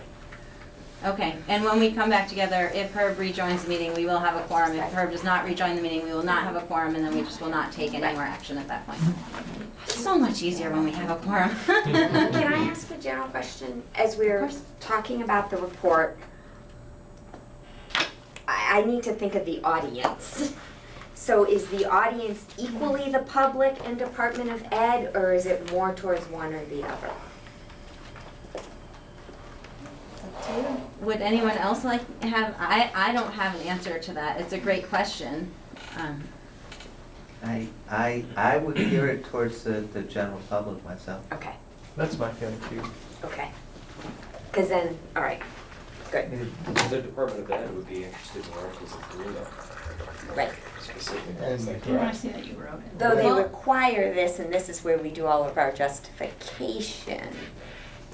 So interestingly, I've had some emails, or a few emails with Donna, and we can talk about that after we discuss the report, but she did specifically ask when we were gonna be sending the report in, as well as those cover pages, if you remember those tables on those cover pages, I think they call them worksheets, because they are very clear that their review of our proposal is not just the articles, that they need to, basically, we need to demonstrate that this unification will be beneficial and will meet the requirements of Act 46. And so the way that we are doing that is through our report. So while I agree, like to me, I think we're writing it to the public, it also has to meet the needs of the Department of Ed, or the Agency of Ed. If it's written in a way that convinces the voters of the 5 towns that it's a good idea, then I suspect that will satisfy the state board. I think I'm thinking of like asterisks and explanations and things like that, which the Board of Ed will already know, but. Great. Right. All right, Katrina, do you want to, thank you for letting us run so much into the time we were going to spend on the report. I imagine that we may need to to end our meeting a bit later than our normal stated end time, because we had expected to have an hour to discuss the report, but I will turn it over to you. I will stop talking now. You can tell us what you want us to do. Okay, so the idea is that you're in a small group of 3 or 4 people, and we're just gonna move around. We've got 3 different spaces that you can be in. And in my email, we gave you 3 questions to be thinking about notable strengths that you're overall gleaning from the report, in different areas or as a whole or both. The second one was, where do you feel some information may be confusing, and now you've identified the public as your audience, your general public, so what might be confusing to the general public? And then what critical information do you feel is missing from the report? Those are your 3 guiding questions. Hopefully when you read through it, you were thinking about that as you were. What I'm gonna do is just kind of keep you moving in terms of timing through those 3 questions. The idea of breaking up into small groups is really so everybody gets a voice. So really making sure that all of you get to hear one another's thoughts, so that it's not just listening to one person's comments, that everybody gets a chance to talk about it. So my job will really be to keep you moving and through those questions. The best way, I think, really to do it is when you get with your small group, I'll just say, okay, go ahead and go around your circle and talk about notable strengths. We will need somebody to take notes for Shauna, because this could be a nightmare for you. So we'll make sure we have a note taker in each group who's actually jotting these things down, and that way they can just go to Shauna so that she can type it all up for our minutes or our discussion points, or whatever you want to call them if it's not a form. So that's how that will work. And then I'll say, okay, 2 minutes, and then we gotta move on to question number 2, which will be your confusions and then your what's missing. I was hoping 10 minutes per question, so really that's 30 minutes, and I imagined it might go over a little bit. And then when we come back together, depending on the will of the group, we can talk about, you can have a spokesperson kind of just give us some general trends from what you read, but we don't have to belabor that too much, because as Herb noted, there's some written feedback that we also were given. So between feedback that we've been given outside of this meeting and feedback that will get typed up, everybody will get to see the trends in the data, is what I was imagining. Great. And Katrina, can I clarify? I think that the intention is that folks who are visitors at this meeting would also be able to participate in the small groups. Gotcha on my if they want. list, yeah. Cool. Sean and Shauna too, if you want. You've got a lot of hours invested into this place. You know as much as we do at this point. That's right. And you live in the front town. Okay, questions about how it'll work? All right, so I was thinking in this room could be Patrick, Sarah, Stephen, Andy, and Michaela. And Michaela, I'll take care of you on FaceTime in a second, okay? Are you there now? Yeah, got it. I had to unmute, sorry. Okay, yeah, I'm sure you do that a lot. And in the kitchen, Allison, Ed, Mary Kate, Sean, and that's it. The kitchen is right on that side of the wall. And then in Susan's office, because it's the cleanest, Jen, Elin, Ari, Shauna, and Susan. Did I get everybody? All right, and one person from each group, take a notepad. That doesn't necessarily mean you're the note taker. You can work that out yourself. Identify some of the highlights from your conversation, knowing that, and I think John will speak to this too, that more detailed opportunities of information is coming your way, and then Sean is going to type all this great stuff up for you. So as soon as everybody's back in the room, we'll do that. And she's getting him back? Oh, Is that what she's trying to do? I don't think so. Oh, No, she might have been here. Okay. But do you think I was trying to run away? No, trying to get her. Oh, yeah. Red Rover, let We him could just come call over. him and see if he answers. It'd probably be as good as Putting that you speaker somewhere. would do for you. Okay, I have a good speaker that I'll bring some. that's a nice image. Disconnected. Be smart. She's putting you in the bookcase. That's a good place for me. There you are. That's cool. I like it. I think we did say we're allowed to have people participate that way. While she's trying to call, I have a question about the Australian ballot and the, so the commingle thing. So right now, this first time, when they vote on it, they're going to vote, everybody's going to vote by town. You bet. Yes. But if we change something, we're voting as an entire district. That's true. So if somebody decided to change any of these things that we vote on, like for example, the closing of schools. closing of schools, that would be voted on by the entire district. They could vote to change the fact that we would vote by town. Okay. That which you say is correct. Okay, thank you. So we just spent a lot of time.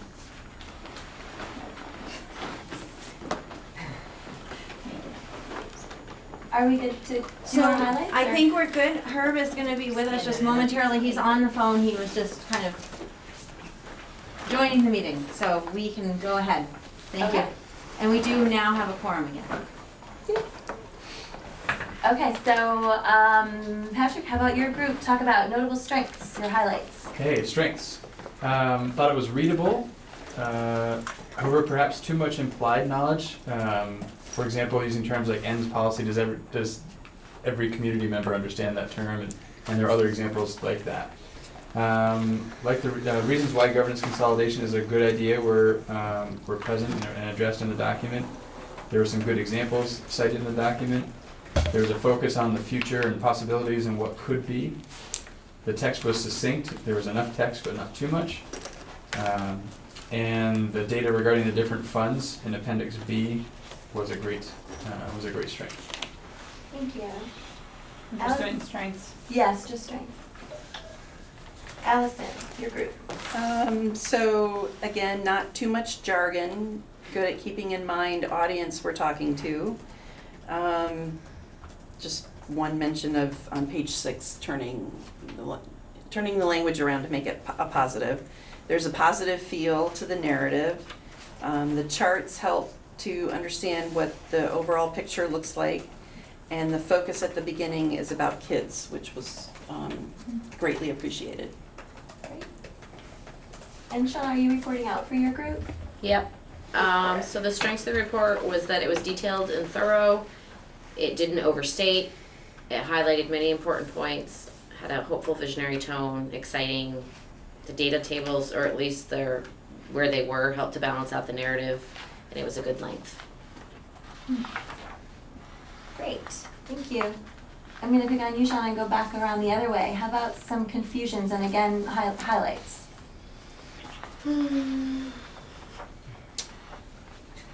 Okay, one of them was if pre-K students were included in the charts. That's been changed. Okay. Less is more. Some sections were too wordy in regards to the narrative. It seemed like perhaps maybe paragraphs could have been more like 1 or 2 sentences. There was some mention around language in regards to superintendent's time. Maybe not. I think you guys have talked about that before, but sort of like not having it be all around the superintendent's time and how they're spending time, because you don't want people to just be like, well, we don't really care about the superintendent, this is about the students. So somehow, I think there was some careful wording, but maybe something more. Some of the charts were confusing. That's really general, confusing, that's what it's, some of the charts were confusing. Confusion around tax rates. And then I think it was Jen said that sometimes we weren't sure what we meant. Was it the NESU or was it Vermont? Or who is we?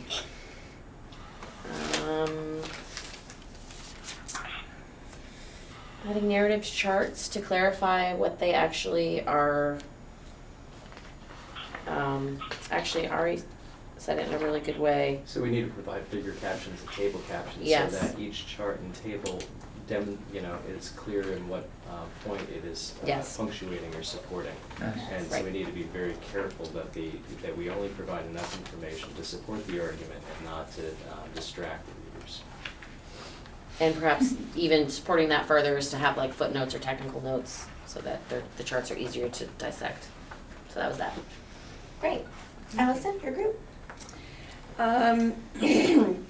So confusing, the narrative assumes how it will be in terms of policy governance. Who knows if we'll be using policy governance, so maybe say good governance instead of policy governance. There was a lot of info about state data, but not specific to our district. So if using state data, make it applicable to our district. The information is in the charts in the back, specific to our district, but not specifically in the narrative, so bring that in. Equity and quality are bedrock to a lot of people, and we should make it clear that if folks feel that their school is a great school, that their great school will not lose control of that greatness and be brought to the middle, down to the middle of the entire district, but rather it's to have the entire district look at everybody's best practices and bring everybody's performance up, above the middle. We do lose the focus after the beginning from being about kids to saving money, so keep the focus on the kids throughout. Again, the superintendent and impact. Include impact of unification on the administrative staff, and as well as the leadership teams who are our chief educators. It's vital to make sure that people understand where cost savings may come from, but it's where the opportunities, increased opportunities for the students are. That's the important part. The chart about board members' pay, it was mentioned that Moncton gets paid based on number of meetings attended. So they've had a lot of meetings in the past year, so their pay is skewed. Some of the charts are confusing. Charts need to note pre-K through 12, and then the census graph, do the percents match the articles of agreement, board representation. Great, thank you very much. Patrick, your group. So on page 20, the graphs, there's a question about whether or not there were fair comparisons on that page. Page 18, it was talking about some of the property tax implications, and there was the comparison of the $200,000 home and I think the $75,000 annual income, and a little confusion as to is it either one of those or are they combined somehow, right? Why? So just looking to, and I think maybe the caption could be a great way to help articulate that. Is there information here that's not necessary and adds some confusion to an already complicated issue in terms of the number of charts and graphs? And if the audience is a community, then perhaps there's too much information included in the graphs. And on page 8, who counts as an adult, who counts as teachers, and why are there some blank boxes there? That chart seems confusing. Or the red chart, yeah. The red notes. Okay. And then I'll ping pong back to you again, Patrick, for some highlights on your missing information. There's some question about if there might be information missing about some of the specifics about the property that would be conveyed to the new SD. I think the document uses the term specific when it mentions properties being conveyed, but question around how specific really is specific. A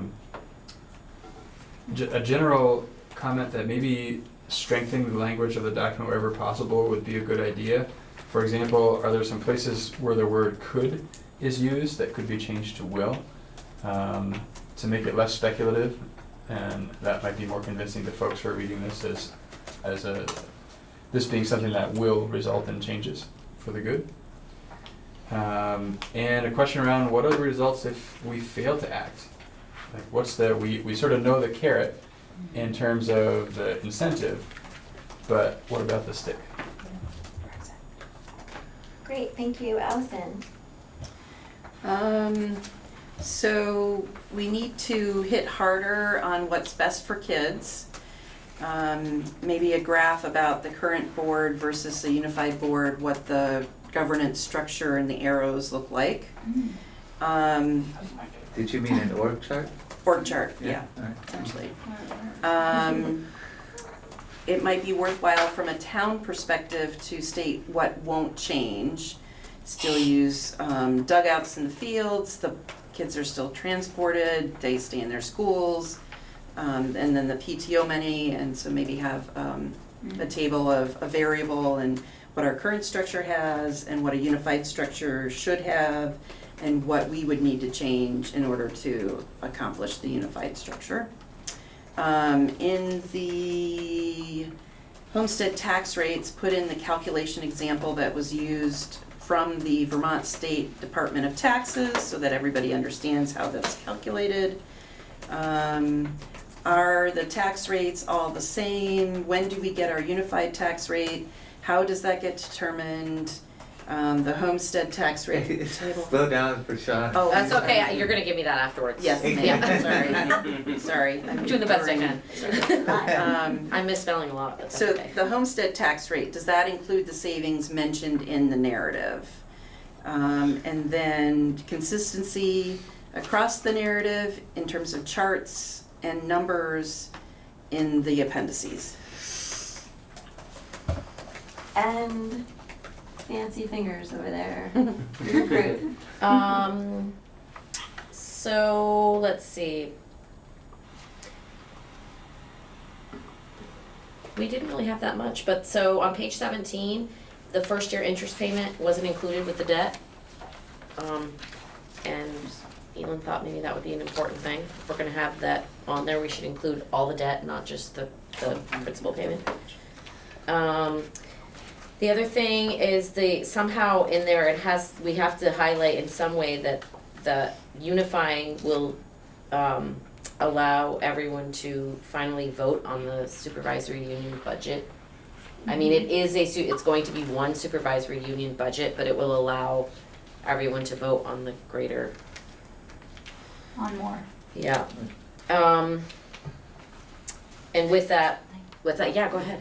And, well, you're probably about to say that. Yeah, you can have it. No, that's okay. Go ahead. And just that the board will have more flexibility in balancing all of the different priorities in that budget rather than having chunks by assessment that aren't able to be adjusted if needed. That's what I was gonna say. You're good. Sorry, I No, thought you you're were good. going to the next one. No, you're good. Okay? Yep. All right, thank you all very much. What was great for me to be able to be a fly on all of your walls was that everybody talked, which was awesome. The couple meetings I've been to, that's not always been the case. So I'm really glad that everybody shared and felt open. And we have lots to look at and to organize in terms of trend data. There you go. I'm sorry I'm standing, I tweaked my. Kayla would be signed in by now. Are you? She can hear you. That Not was right now. That would be good. Hey, Ed? Will an effort be made to try and explain what Steve told us about the disappearance of the supervisory union board? It's a question for you guys, I just ran your protocol. I mean, that, it gets to, we don't have to vote on their budget because they're not there. Well, I think that should be, well, let me just answer with my opinion. I mean, I think that is a critical, that's like foundational to in my opinion, I was really shocked the way Steve was saying it wasn't, but to me, that's foundational in going to this new model. It's that instead of having all these boards, you have one board and you have one budget, and that's, fundamentally changes it. Maybe that chart, I think in your suggestions, that chart with all the organizational flow and all the lines and the arrows, might help to introduce or to have a visual to go with that. It's a two-step process that we're gonna take in one step. We hope. The board state will then definitely know what we mean. We want this one. Right. Arrows. If this isn't what we're saying, then quickly fix it. Yeah. Great. Thank you, Katrina, for running that. I thought that was a really nice way to use small groups. This committee has used small groups in the ancient history of the committee. We haven't done that in a while, but it is a really nice way to get everyone an opportunity to participate. And I love that it feels like we produce something that can be acted on out of that small group time. So it felt really productive to me. So, for myself anyhow, thank you for organizing that for us. And for all the work that went into Oh my creating this, gosh. it's just, I hope we sandwiched it well. You're supposed to start with a lot of positive, add in your suggestions, and end with a very positive. Yes, and Katrina and Allison, who've really been Yeah. doing the legwork to get this all together, so it's great. Yellen? In ours, you said, so if we have little nitpicky things that we are to send them to both Allison and Katrina, or, Yeah, that'd be fine. okay. Okay. And I Yeah. think that they should, I'm just saying for the people that aren't here, if they had input, if you wanna email that to me, just so I can add it into the, I don't know if that's, Oh, I It's think 5 probably we need pages. to oh, it's 5 just- pages, okay. I think that we need to capture the minutes of the discussions Okay. that we had tonight. I think we will probably need to talk about in what way it might be relevant to share any sort of the detailed feedback that comes in. You know, we have in the past provided detailed feedback in the agenda packet. I find it tends to just make the agenda packet longer, and we don't necessarily all go over that as a committee, so I would definitely be happy to think about that, but certainly if you have specific, you know, that detailed kind of feedback, please do feel free to go ahead and provide that. So the next item on the agenda, we actually skipped over agenda item number 3 to approve the minutes. I'd love to just get that taken Move care to of. approve. Ed I'll makes a second motion to that. approve, seconded by Elin. Is there any discussion? Elin has discussion. Straw poll is P-O-L-L. I can't remember what it was. Oh, it's not a straw poll? It's not straw poll. Oh, it's a poll. It's a poll. I thought it was like a poll, like, you know. no. So do you actually have a quorum right now? We do, Is because we Herb- have Michaela and Herb. Herb is there? Okay. Herb, are you with us? Sorry, I didn't think he was with us. Yes, I Okay. Always good to be certain. Okay, so then I guess we would need to amend the motion. I make All a in- motion that we try, do I have to do that? Well, we would have to approve the minutes with the corrections. Mike actually forwarded me something about Robert's rules and amendments last time, and if there is an amendment that is seen to be generally accepted to the body, that I can say something along the lines of, hearing no objections, the motion will be amended. Typically, our amendments are fairly substantive, and I haven't felt that we would want to just assume that everyone's okay with those. I would imagine in the case of correcting that spelling in the minutes that, That's fine. so Elin has offered an amendment to the motion Except with to corrections. accept with corrections, and hearing no objections, we will consider that motion amended. And so all those in favor of approving the minutes, please raise your hands. So we have 1, 2, 3, 4, 5 in favor in the room. Herb, how are you voting? Yes. Yes, and Michaela? Yes. Excellent. So that's a unanimous vote to approve the minutes with the corrections. Thank you. It's good to take care of that, so we don't have to do that again next week or at the next meeting. So, which brings me to the next thing we have to talk about, which is when we all want to see each other again. And I realize that most of you would probably like to not see me again until the end of the summer, but that not being an option, we did send out a doodle poll, and thank you to those of you who were able to participate. I know we're really struggling, you know, it's summer, people have plans. Some people are willing to participate in these meetings despite having vacation plans with their family, and they get a super amazing bonus award, you two on the phone, and anyone else who might try to do that. But I know several of our committee members are traveling and are generally not available in the next couple of weeks.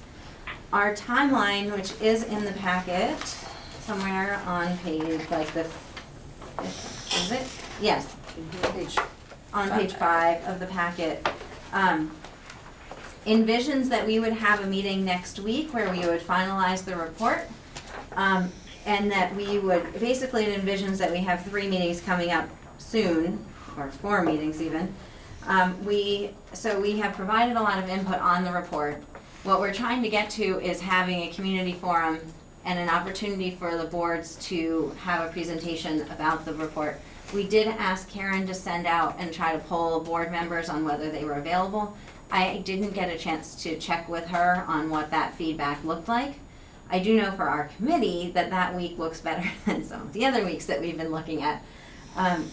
And we could go ahead and have a community forum even if we don't attain quorums for all of the local boards, because there still would be an opportunity for the local boards to discuss the report in August.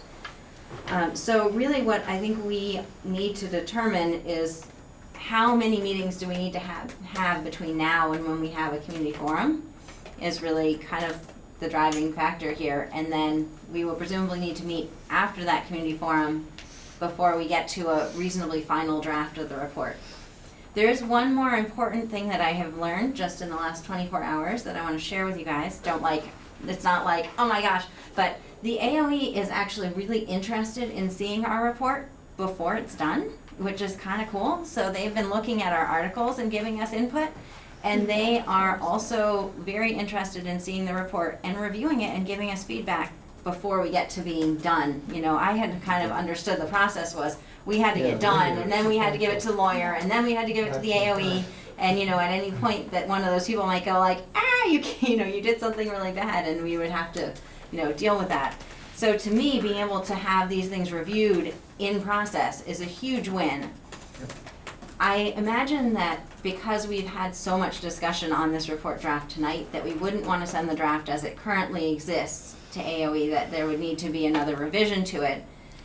Does this committee feel like we want to look at it together again before that draft goes to AOE, before it goes to the lawyer, before it goes to the community forum? I'm seeing no's on the other reviewers. The community forum seems different than the others. Agreed. Okay, and Herb, you had a comment? Yeah, I was trying to catch what you were suggesting, Jim, and I think you were asking, whether to send the report on to AOE before a next meeting or before a next draft. I would certainly, I'd certainly like to see the comments of Nancy and myself taken into consideration before you send something to AOE. Okay, great. And I guess I would say, and not being the person who's going to be revising the report, but I would expect that any detailed comments that are provided would be considered in producing that next draft of the report. Is that a fair? Katrina's nodding her head yes, and Allison's nodding yes. So I would see that those would be considered in that revision process. The question is really, whether we feel we need to have another discussion as a committee. Keep in mind that having either our lawyer or the AOE look at the draft in no way binds us to what's in there. It just might help to raise, AOE might have suggestions about, some of the things that we raised. Do you really need this chart? Or, I have no idea what kind of feedback they might have on the report. Okay, so Jennifer, let me make it a little more clear. I would like to have another meeting before we actually. I think we need to have another discussion of the report before we go on. Okay. I mean, I take it that you were saying that the people who are drafting the report will take Nancy and my comments into consideration. I just want to see what sort of consideration is given to them, and I'd like some discussion of that.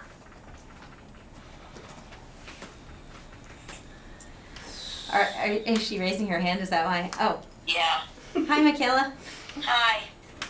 I was just thinking that, knowing that the month of July is challenging to get committee members together, and we have this pretty incredible opportunity to get feedback from the Agency of Education, it would seem like it would be most useful for us to get that feedback from them as soon as possible so that we have the most amount of time to really think about the information that they give us and consider it as a committee. And if we hold off waiting on getting that feedback from them, we're getting later and later into the summer, and that makes me a little bit worried. It feels like this is an opportunity, and the sooner we can, it's not binding us, it's allowing us some information that could be really useful for us. Great, thank you. Any other discussion? So Sarah is inquiring very quietly whether we need to vote on it. I don't think we need to vote on it. I think it was more that I was interested in, if the committee really, the members of the committee who are in attendance tonight wanted to say, oh my gosh, don't send this out until we look at it again. I think it would be useful to know that. And if that isn't what I'm hearing generally, I wouldn't want to construe that we have complete agreement, but I think that in general, I'm hearing that it would be interesting to hear what the AOE says, and that that doesn't imply that we are accepting everything in the report as it's written just because we've sent it for a preliminary review.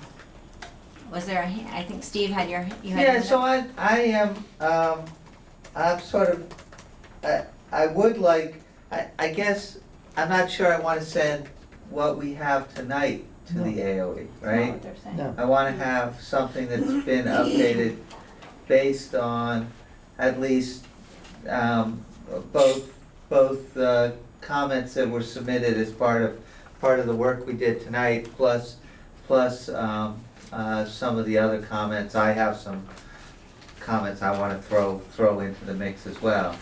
So an updated report. I don't have a problem with sending an updated report to the AOE, because that's all I'm doing is asking for their opinion. Their opinion, that's great, and it's just one more data point. I don't know that they'll have a chance to give us an opinion by the time of our next meeting. I can't imagine that they would, but. I don't know. I would agree. That sounds like that would be highly unlikely. I can only imagine that the folks who will be updating the report might require that much time to digest all of the feedback. So one possibility would be we had put a tentative date on July 13th to review the report and to prepare for the forum, which we had tentatively scheduled for the 18th. So we could potentially not have a meeting next week. We could allow time to work on the report. We could have that draft shared with our lawyer and with AOE. I don't know, I don't want to commit that we would have any comments because I don't get to be in charge of that. But then we would regroup.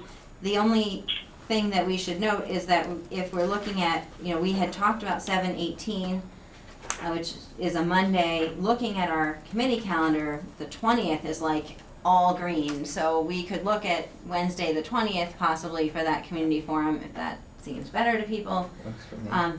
But that's still only a week after the 13th. So do we feel that, is that going to allow us enough time? The report would probably potentially require revisions after that meeting, I don't know, before we're ready to send it to the community. We might want the community to at least have the option to look at the report before the forum. That's really sort of, I want to make sure that we have enough time for the time that it takes. And I want to be really confident that when we announce the date of that community forum, that it's a good, firm date. Yeah. So, Herb, you were raising your hand? I guess I'm dubious that the time between if and Jen, I think, a meeting on the 13th to review a revised draft followed by a community forum.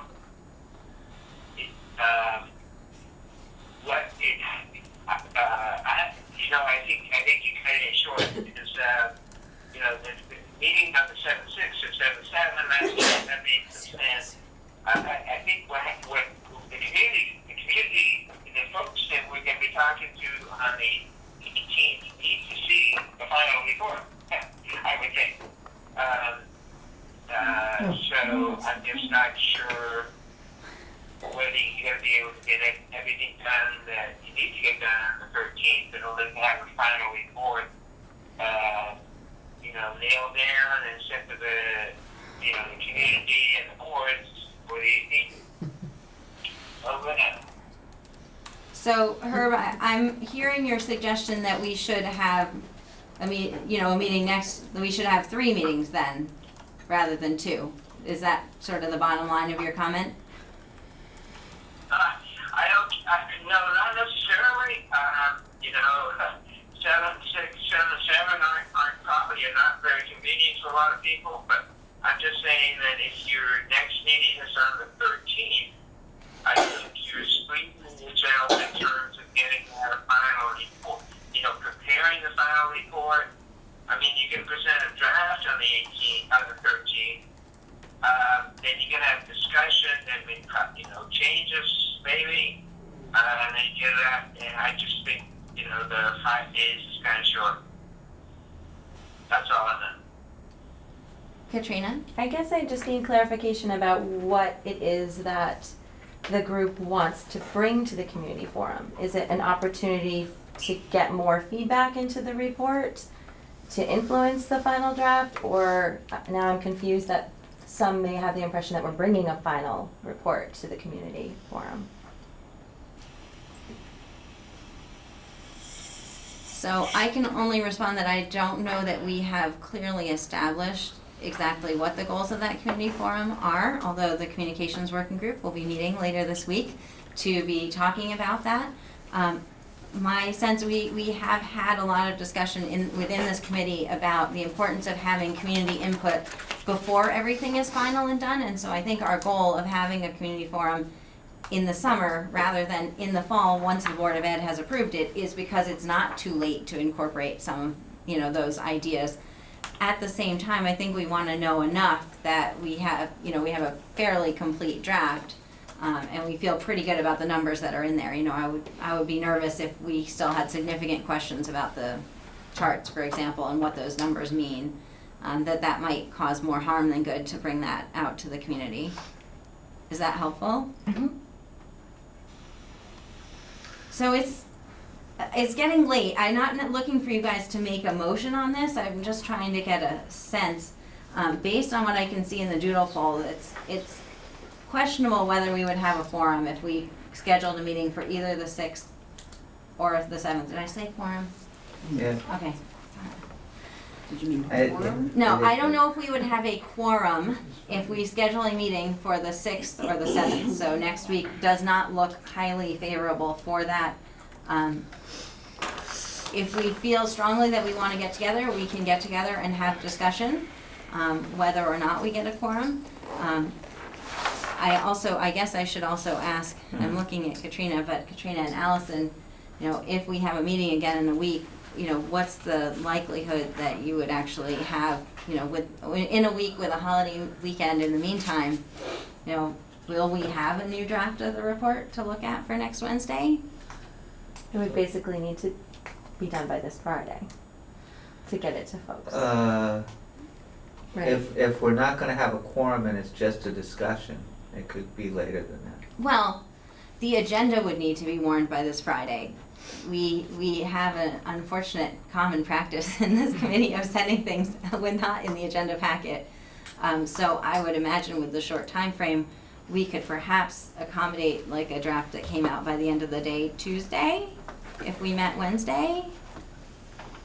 But I don't, I'm asking what is reasonable and what's not reasonable, and I don't want either of you to feel like you can't, take advantage of your holiday weekend plans with your family because you have to write the report all weekend. I mean, frankly, I'm taking a little time on Tuesday, and Monday, but my narrative section is a little less dense than the charts and graphs part, so I really need to defer to you, Allison. It wouldn't be ready to go in the agenda packet, but I think we could have something significantly revised based on the comments that we've gotten, incorporating some of the new information that we need to put in there. I think we can have a substantial revision available. Okay. I also wonder about the expectation of how to use the feedback. I think there's some feedback that we received tonight and have received via email that has some pretty clear trends to them. And then there is some feedback that is kind of an outlier, and it doesn't necessarily go along with feedback from others. So I'm wondering about the committee's expectation to respond to every single thing, or would our job be really to try to incorporate as much as we can around the trend data? So my opinion would be that any work you can do to try to identify trends in the suggestions and to work with that would be most reflective of the feedback of the committee as a whole. But I welcome any other opinions on that. Steve? So I'm just, I mean, we're talking about the possibility of a meeting next week. At least part of it is to accommodate either Herb or Nancy or Mike. What's their availability next week? So, from what I can see in the doodle poll, I'm assuming Herb is still traveling and possibly willing to join us by phone next week. Herb, is that true? Yeah, tentatively, it's, yes, I'm doing my best to participate in every meeting. Great, and I see, it looks like Nancy is tentatively available on Thursday, but not Wednesday. We have other committee members who are available Wednesday, but not Thursday. It looks like we have Katrina Thursday, but not Wednesday, and it seems like since you're doing a lot of the work on this, that's probably kind of important to have you here. Thursday. So it sounds like we're probably leaning towards a Thursday meeting next week. And then we will keep the meeting on the 13th, and the communications working group will go forward in making a plan for the community forum. We will determine in our meeting on Friday whether that would be on Monday the 18th or Wednesday the 20th. And we'll try to look at whatever feedback we got from Karen from the board members as well. I think as far as there's no way to determine from the community what the best date is, but we just need to be sure to announce it we need to announce it imminently so that people have time to plan to be there. Hopefully they'll plan to be there. What time next Thursday? Next Thursday, I assume it will be 6:30 as usual, unless you guys want to start earlier. 6:30 next Thursday here. Okay. Awesome, thank you guys. So with that, we're gonna table the other business section of the agenda, and we are going to, I would welcome a motion to adjourn. So moved. Great, seconded by Elin. All those in favor of adjourning, please raise your hands. I guess we usually just say aye for adjourning, right? Is anyone opposed to adjourning? Oh my gosh. Okay, that's unanimous. Thank you guys so much. Sorry we ran so late this evening, but I really appreciate everyone being here. It's like, see ya. Like, I'm out of here.